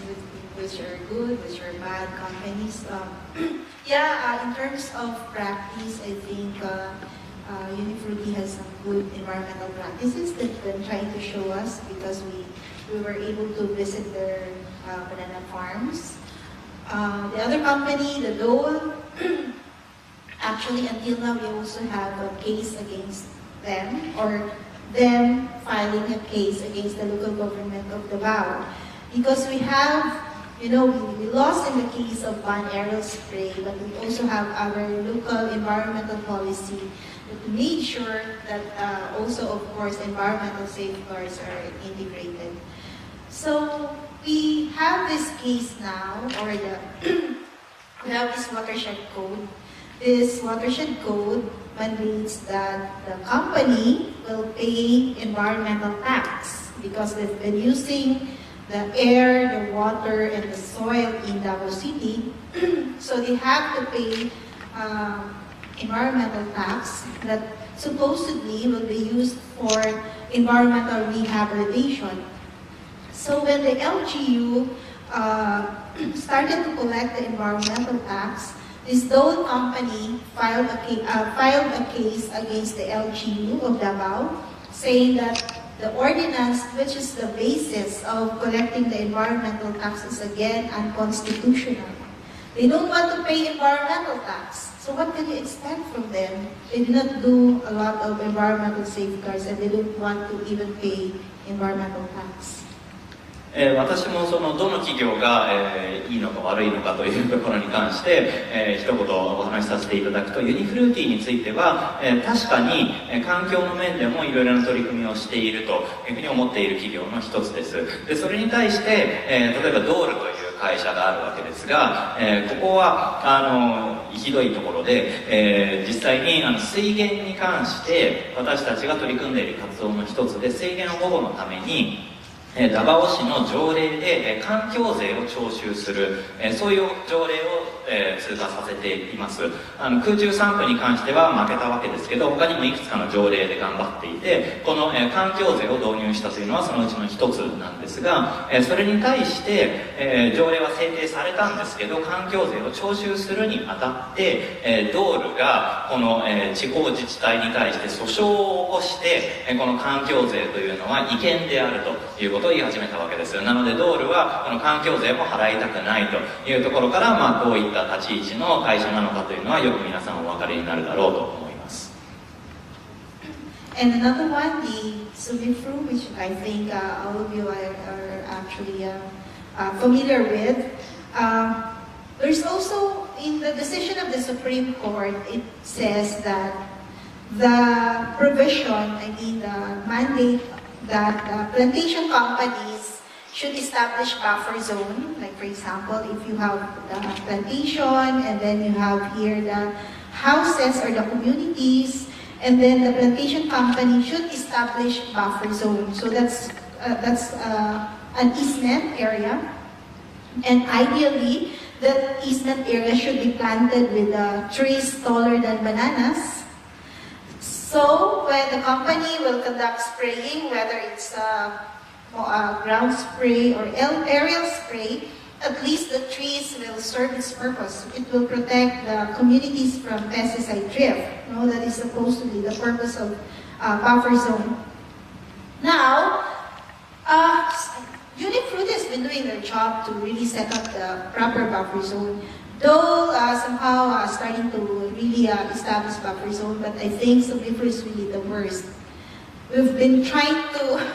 convince them to put up buffer zone to protect the conflicting areas, the communities and other the rivers and so on from the pesticide drift, but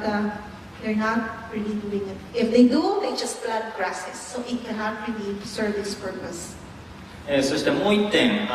スミフル、皆さんもご存知のスミフルについて申し上げたいことがあります。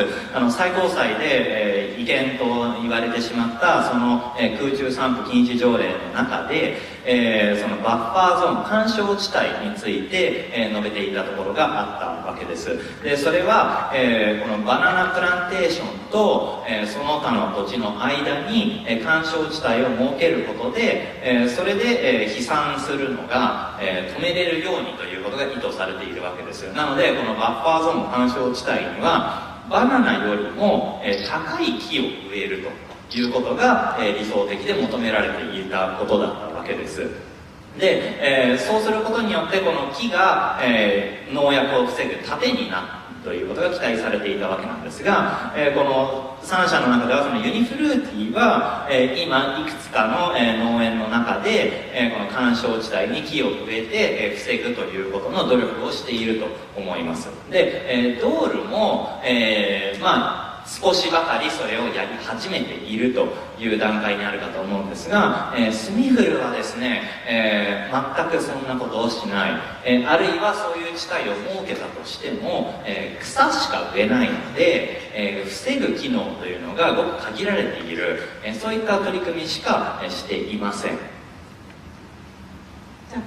次ちょっとまた、労働の、契約のところを続くんですけども、アビさんの報告の中で契約の時にインセンティブをもらえるので、その内容分からずに署名してしまうということだったんですけど、それが具体的にいくらぐらいなのかということを。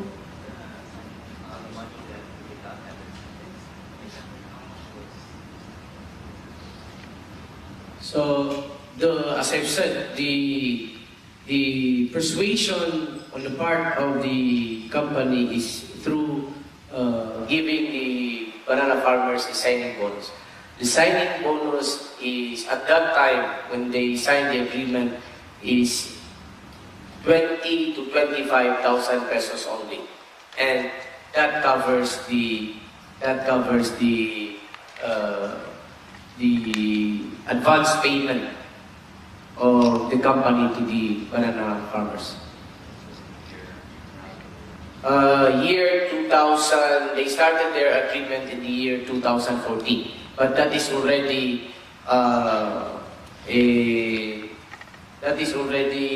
a second agreement that they signed without any representative also from the government to check whether or not the agreement entered into by these banana farmers is a win-win contract between the investor company and the banana farmers. その契約ボーナスと呼ばれるこの署名した時にもらえるお金というのなんですが、今ご紹介するのは2014年前後に結ばれた契約になります。で、これ自体がそもそもこのバナナ農家たちと企業の間の2度目の契約になっておりまして、そしてもちろん提出されていない無効なものなんですが、この値段についてはおおむね2万から2万5千ペソ、日本円にしますと5万円から6万数千円ぐらいの間の金額、これが実は企業が買い取りの一部先払い金も含めた額でそれぐらいの金額になっています。あともう一つ、今日報告にあった15年契約を結んでいる例が出たんですけど、それは大体その土地を所有しているバナナ農家の何割ぐらいがそういう契約をしているかという。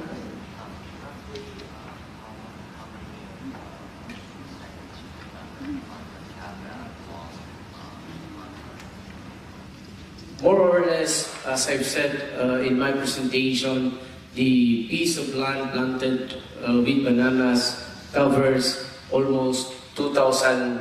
hectares. These 2,000 hectares are owned by the cooperatives.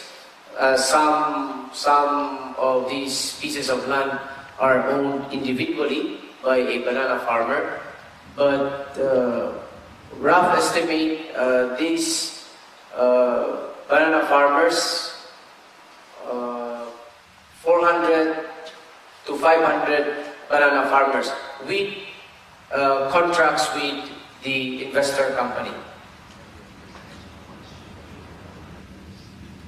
Oh. はい、この2000ヘクタールほどに広がっている、広大な、プランテーションがあるわけですけど、それは、組合の形で契約が結ばれていたり、あるいは、個人で、結ばれていたりという形なんですが、この400あるいは500、ぐらいの件数の契約でもってこの2000ヘクタールのバナナプランテーションを見ていただいたものが実現しています。で、その、400、500の、契約すべてが、15年契約。次ですね、ちょっとこれもアーミンさんだと思うんですけど、もしご存知であればなんですが、そのバナナプランテーションでその土地を持って働く農家とその企業に労働者として働く人がいると思うんですけど、その労働者として働く人たちの賃金がいくらか分かるかということと、農家と比べた時の収入はどっちがいいのか、多いのか。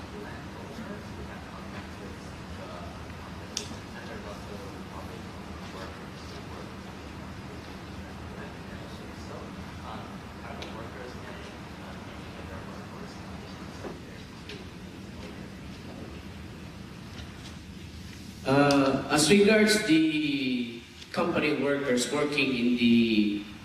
banana plantation, I have no knowledge as to their current situation, but every time we go there in the area, because the part of the area of the respondents of ideas of these banana farmers, you go to the banana plantation. But the workers there, you can see that the workers are having a rally or a strike against the company to demand for better conditions also as regards their labor conditions and also as regards their compensation. 私自身はそのバナナプランテーションで雇用されている労働者、この労働契約で結ばれている人たちの状況については具体的には情報を持ち合わせておりません。しかしながら私たち ID レスの活動の一環でこのプランテーションに足を運ぶことは当然多いわけで、その中でこの土地を所有している農家だけでなく労働者たちの姿を目撃することも多くあります。でその中で見る範囲においてはストライキをやっていたり、座り込みをやっていたりという形で、より公正な賃金を求めるような活動が目に見える形で行われておりますので、状況については、そういったことが物語っているのではないかと思います。次はちょっと、アンビンさんもしくはチンキさんも聞いたことがあったら聞きたいんですけれども、台風とかゲリラとあるんですけど、その地域によってあるかと思うんですが、そういう被害について受けたときに復活するというか、そのリハビリテーションの分は生産者が持つのかとか、そういう保証は企業からされるのか。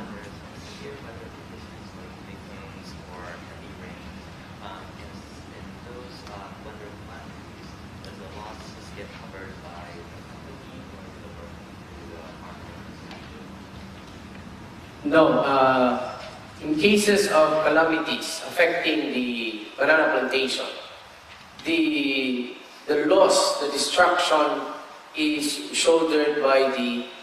banana farmers. In fact, there is no help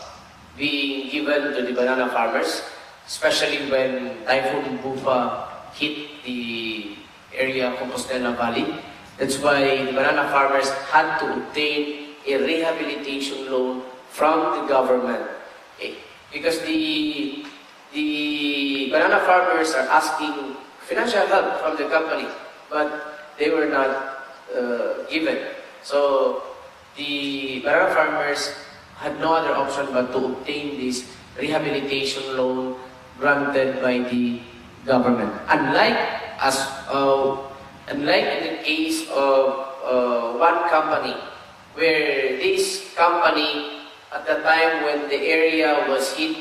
the area of the banana farmers was hit by the typhoon, this particular company granted a loan without any interest to the banana farmers. But this particular banana farmers that I am presenting to you, the banana farmers situated in Compostela Valley province, at the time of the calamity, in cases of destruction or loss, that unfaithful event shall be shouldered and assumed by the banana farmers alone.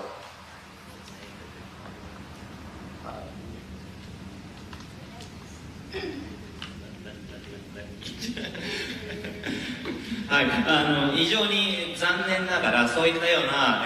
天災気候災害があった時にはそのコストは全てバナナ農家が負うことになります。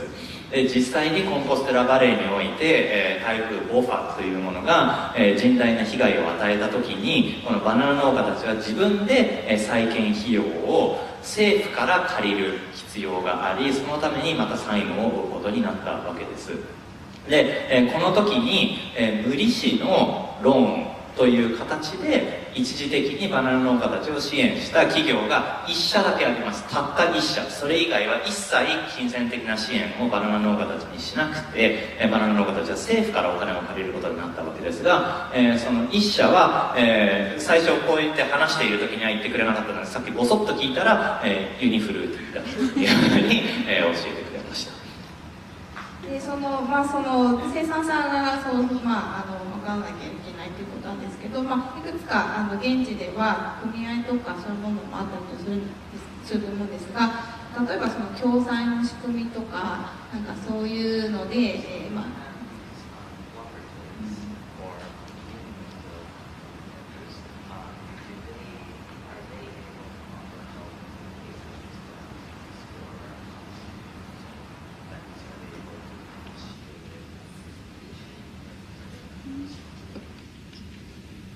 もしくはそういう先行事例があるかというですね。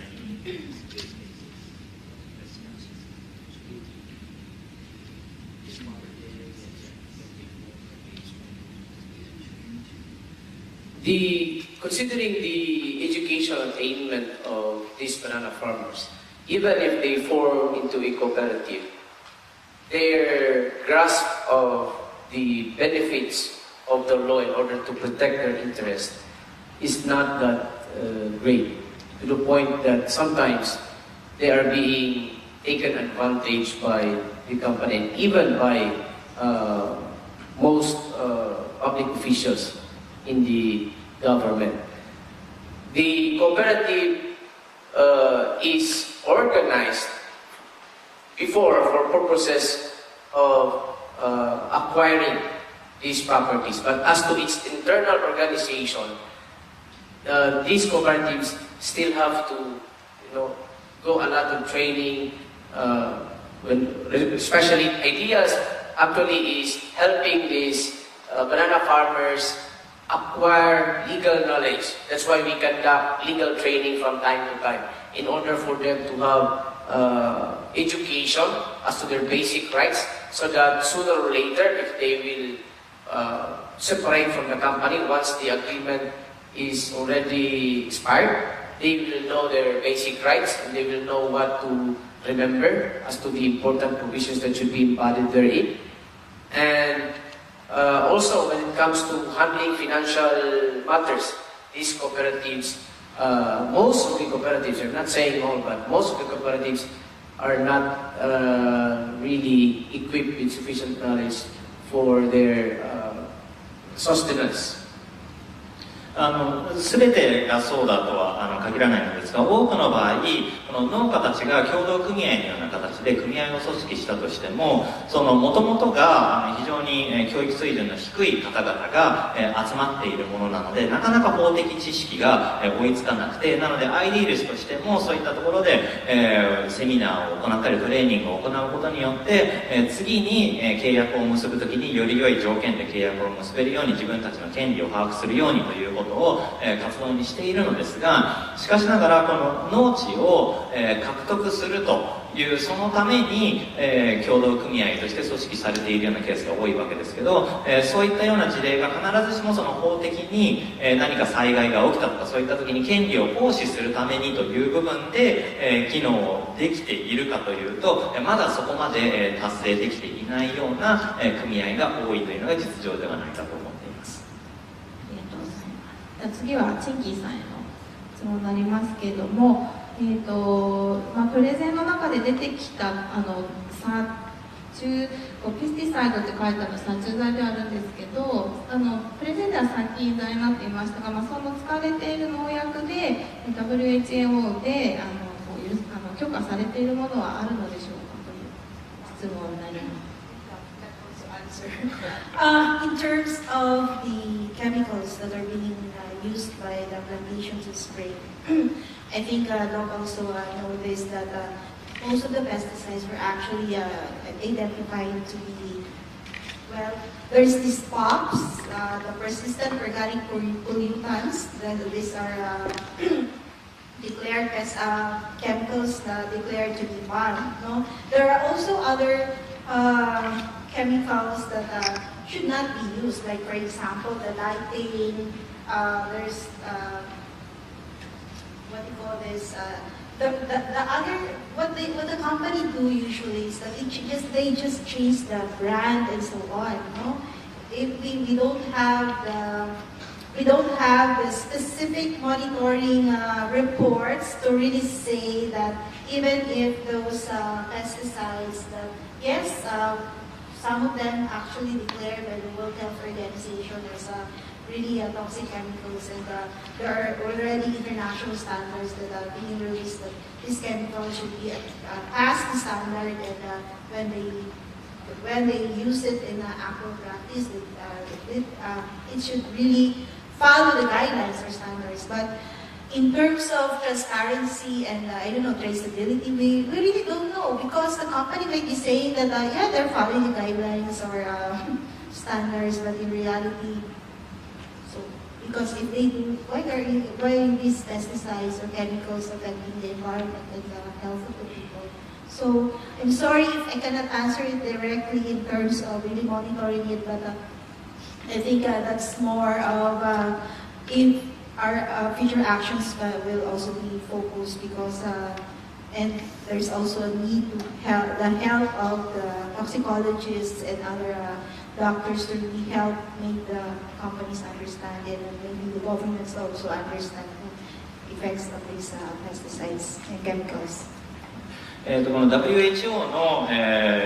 基準などで、非常に有害であるということが、示されている、そういったような、農薬も多くあります。で、しかしながら透明性とあとトレーサビリティ追求可能性の観点から、どれの農薬が、どの程度使われているのかというのは私たちも調査してもわからない、そういったものも多く、実際に、状況については、規制されているものがあるというところまで分かっていてもそれが規制範囲内なのかということも分からないですし、しかも企業もよくこの農薬の成分をちょっとだけ変えた別のものという形にして、あるいはブランドだけ変えた別のものという形にしてどんどんそれを継続的に追うのが難しいような状態にしています。なので、ちょっとお答えになっているのか分からないのですが、そういったような、基準が設けられているものは危ないと分かっているものはあってもそれが実態については分からないところが非常に多いというのが実情です。時間切れになってしまったんですが、もうちょっとチェッキーさんの部分あと短くお願いしたいんですけれども2点ほど一つはプランテーションは20年ぐらいで土が枯れると聞いたんですけど本当かというところ、あともう1点聞いています。毒の雨に対抗する組合や組織はどのくらいの規模で行われているか、組織化されているかということなんですか。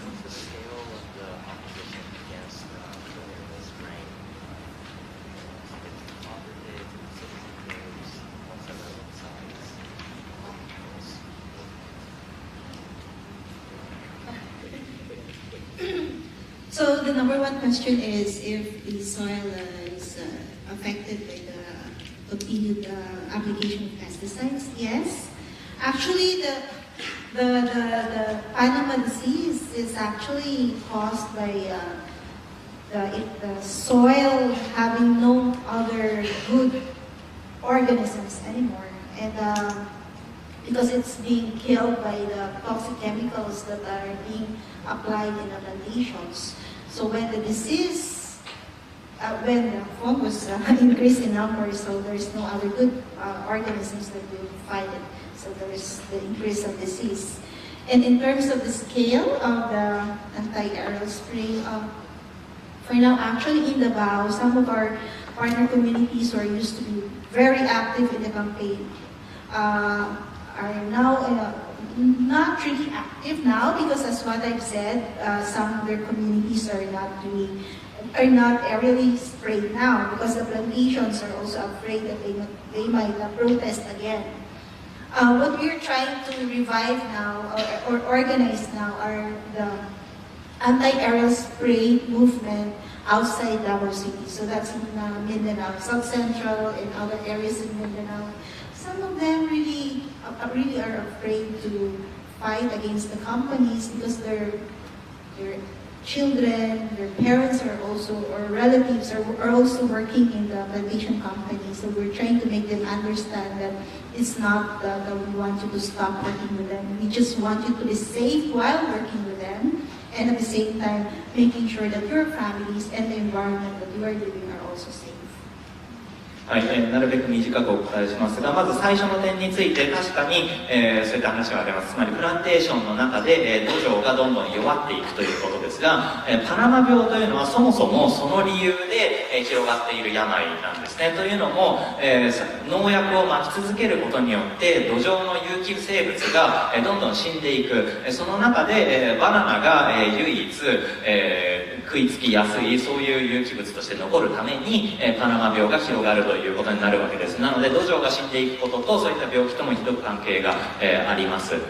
で、2つ目の点に関してなんですけど、ダバオ周辺に限って言えば、この空中散布に反対する農家の運動というのは、実は今そこまでの、勢いがないんです。というのも申し上げたように、ダバオの周辺では、空中散布をやめている企業が、多くなっていて、というのもこれは空中散布を始めたらまた抵抗運動が再燃する、そういったリスクがあるので、しないところが来ているわけですね。でそういうところでは農家の方々は、立ち上がって声を上げるということも必要ないのでしないわけです。私たちが今行っているのは、このダバオ周辺ではなく、そこからさらに拡大した、ミンダナオ中央部あるいは南部の方で、空中散布が行われているところで住民を組織化して抵抗するということを、取り組んでいます。しかしながらなかなか難しくてですね、やはりこういうところに行くと、ご家族であるとか、あるいは、お連れ合いであるとか、子供たちがこのバナナ会社で働いていると、それしか仕事がないというようなことも多くあってですね、こういう中で声を上げると報復的な措置を取られるということに対して、住民たちはやっぱり恐れを抱いているケースが非常に多いわけです。そういう時に対して、私たちがその皆さんに訴えかけているのは、バナナ企業を追い出す、やめさせるということではなくて、安全に働ける、そして安全に家族や子供たちが過ごせる、そういった環境を求めるということを、ぜひ一緒に立ち上がって努力をしてほしいということを訴え続けています。ありがとうございます。最後にスミフルのバナナのブランドが彼が教えてくださいというのがあったんですけど、こちらのウェブサイトに行くといろんな多様な種類の、バナナがありますので確認できると思います。それはドールとかデルモンテも全ての企業のホームページにあります。でただその、小売店で売られている PB ですね、プライベートブランドのものも今たくさん出てるんですけど、それに関してはどこの企業のバナナかっていうのがその店頭にあるだけではわからないので、ちょっと難しい。これから私たちも調べていきたいなというふうに思っています。そうです。スミフルドールのブランドもあります。もちろん販売しています。で、それもいろんな種類がありまして、それはホームページに行くといろんなレベルのブランドが掲載されているので、そこでチェックしていただけると細かいものがわかるかなというふうに思います。それではちょっとだいぶ時間は過ぎてしまっているんですけども、フィリピンから日本に来ていただいて話を聞けるというチャンスはなかなかないかと思いまして、お時間取らせていただきました。アミーさん、チンキーさん、本当に貴重な話をどうもありがとうございました。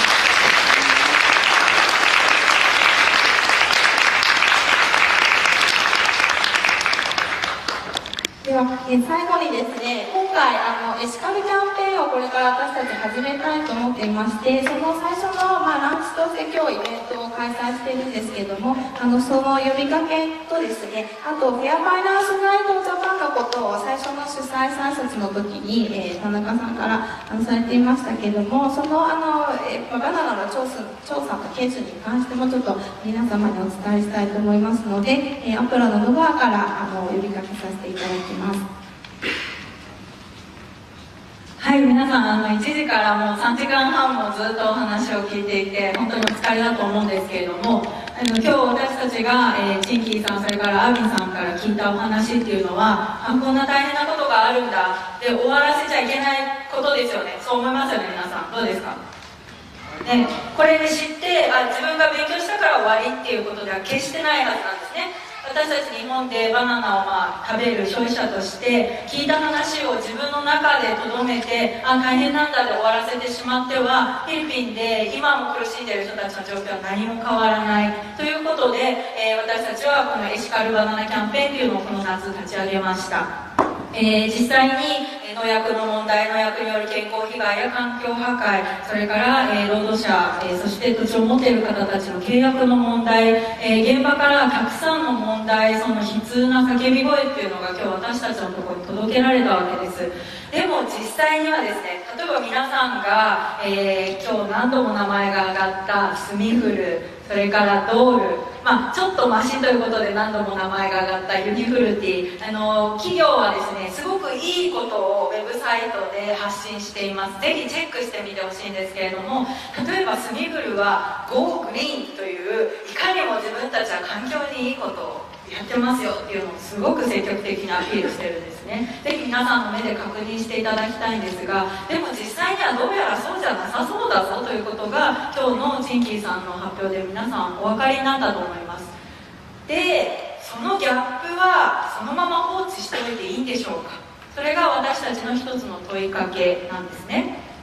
実際にバナナが届くまでに生産者から、商社の手を経て、そして、スーパーに並ぶまでたくさんのそのサプライチェーンの中にいろいろな関係者がいるわけですけれども、特にやはりその大きな責任を持っている一つが商社なはずです。で、そういった商社に、自分たちがその打ち出している方針、それは環境だったり、人権のことだったり、いろんな方針を建前上は出しているかもしれない。でも実際の、私たちが聞いた現状とはギャップがあるじゃないですかというのを追求していくのは日本の私たち消費者の責任だと思っています。で、このエシカルバナナキャンペーンではそういうことを一つこれからやっていきたい。でもそのためにはまず今日皆さんが聞いたような話をたくさんの方たちにまず知ってもらわなくてはいけないですね。今日の皆さん自身がそれを広げる一人の仲間になっていただきたいんですが、じゃあどんな方法があるかというのが、エシカルバナナキャンペーンとしては、例えば一つ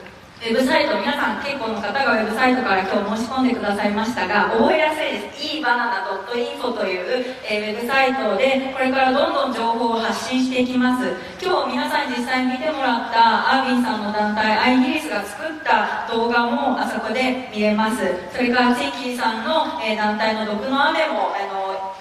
ウェブサイトで公表しています。ぜひそれをどんどん広げてほしいんですね。それからもっと勉強会のようなものをしたいという方は、パルクが今鋭意制作中のこのビデオ、これも活用してほしいと思います。そして、アービーさんの話の中にありましたが、今日皆さんにお配りしているその change.org のオンライン署名、これももちろん署名をたくさん集めたいんですけれども、これを皆さんが周りの人にシェアすることで、実際すでに日本語訳になっていますから、どんなひどい状況が起こっているかということを周りの人にどんどん伝えることができると思います。日本から本当にたくさんのその署名を集めて、問題を人に伝えながらこの運動を大きくしていく仲間になっていただきたいというふうに思います。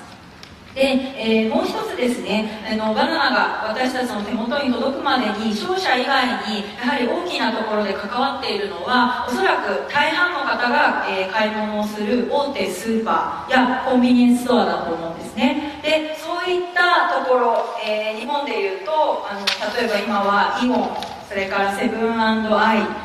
ユニ、ファミマ、ローソンなど、もう誰もが名前を知っているようなメガの、小売があると思うんですが、実はそういう、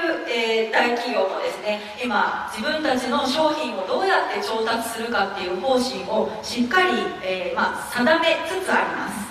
でもそこにいくらいいことが書かれていても、やはり例えばバナナ一つとっても全然そうじゃないんじゃないかということを私たちは疑問を今日皆さん抱いたはずなんですね。環境のこと一つとっても、それからトレーサビリティ、実際にその商品がどうやって届いているかを明らかにしますって会社側は言っていても実際にはわからないわけですよね。そういったところもしっかり消費者として追求していかなくてはいけないのではないかというふうに思っています。で、それに関して、最後に一つ、皆さんにもう一回お伝えしたいんですが、本日お配りしているそのフェアファイナンスガイドジャパンの、食のテーマで、今回このエシカルバナナキャンペーンに合わせて、調査を行いました。実は40ページにも及ぶ調査報告書が、ようやく出来上がりまして、週明けにフェアファイナンスガイドジャパンの、ウェブサイトで公開をする予定なんですけれども、そちらを見ていただくと本当にそのバナナ一つとってもですね、どれだけブラックボックスになっているか、特にお金の流れを含めて、物が動くときには必ずお金が動きます。そして会社がビジネスをするにはお金が必要なわけですね。で、そのお金の流れが全く不透明であったりとか、私たちがバナナ自体を選ぶこともすごく重要なんですけれども、そのバナナを取り巻くお金の流れをしっかりウォッチすすることも、私たちに求められてくることだと思います。なのでこのエシカルバナナキャンペーン、そしてそれからフェアファイナンスガイドジャパンという、2つのものですね、ものとそれからお金の流れを、これから私たちこのキャンペーンの実行委員会はもっともっときちんと調べて、それを日本社会に広く知らせて、そして、その状況を変えていく。チンキーさんやアービンさんが訴えがあったその実際に現地の人たちの、暮らし、健康、命をきちんと守っていけるようなバナナに変えていく、そういうムーブメントを今日ここからスタートしたいと思うんです。その場に今日皆さんが立ち会ってくださったことに大変感謝をしていますし、今日来てくださった皆さんには一緒にこのキャンペーンを担う仲間になってほしいと思っています。で、実際に今日の申し込みの際にこれからの情報が届けていいですかという確認もさせていただいているんですが、それ以外ですね、その ebanana.info のウェブサイト上からキャンペーンに賛同するという賛同者をこれからどんどん集めていきます。なのでぜひお家に帰ったら、もしくはその帰りのスマホでですね、ウェブサイトもう一回見ていただいて、そこに賛同する。それから繰り返しになりますが、アーミンさんが集めている署名、チェンジ.org の署名に参加する、それをシェアする。皆さんまずはそれぞれができることでこのキャンペーンに参加していただければなというふうに思います。そして私たちの目標はですね、バナナをボイコットすることではないんですね。今日2人の話にもありました。生産者の人たちはそこでバナナで暮らしを立てていきたいと思っています。でも問題を解決して健康に安心安全に暮らしたい、そういうバナナに私たちがしていかなきゃいけないということで、フィリピンバナナのボイコットキャンペーンではなくて、日本に入ってくるバナナが全ていいバナナ、そのエシカルなバナナになっていくように、皆さんと一緒にありとあらゆる方法で行動を起こしていきたいと思いますので、ぜひ今日のこの日をきっかけにですね、皆さん一緒にこのキャンペーンを盛り上げていってください。最後ちょっとアピールと、それから主催者としての挨拶に変えさせていただきます。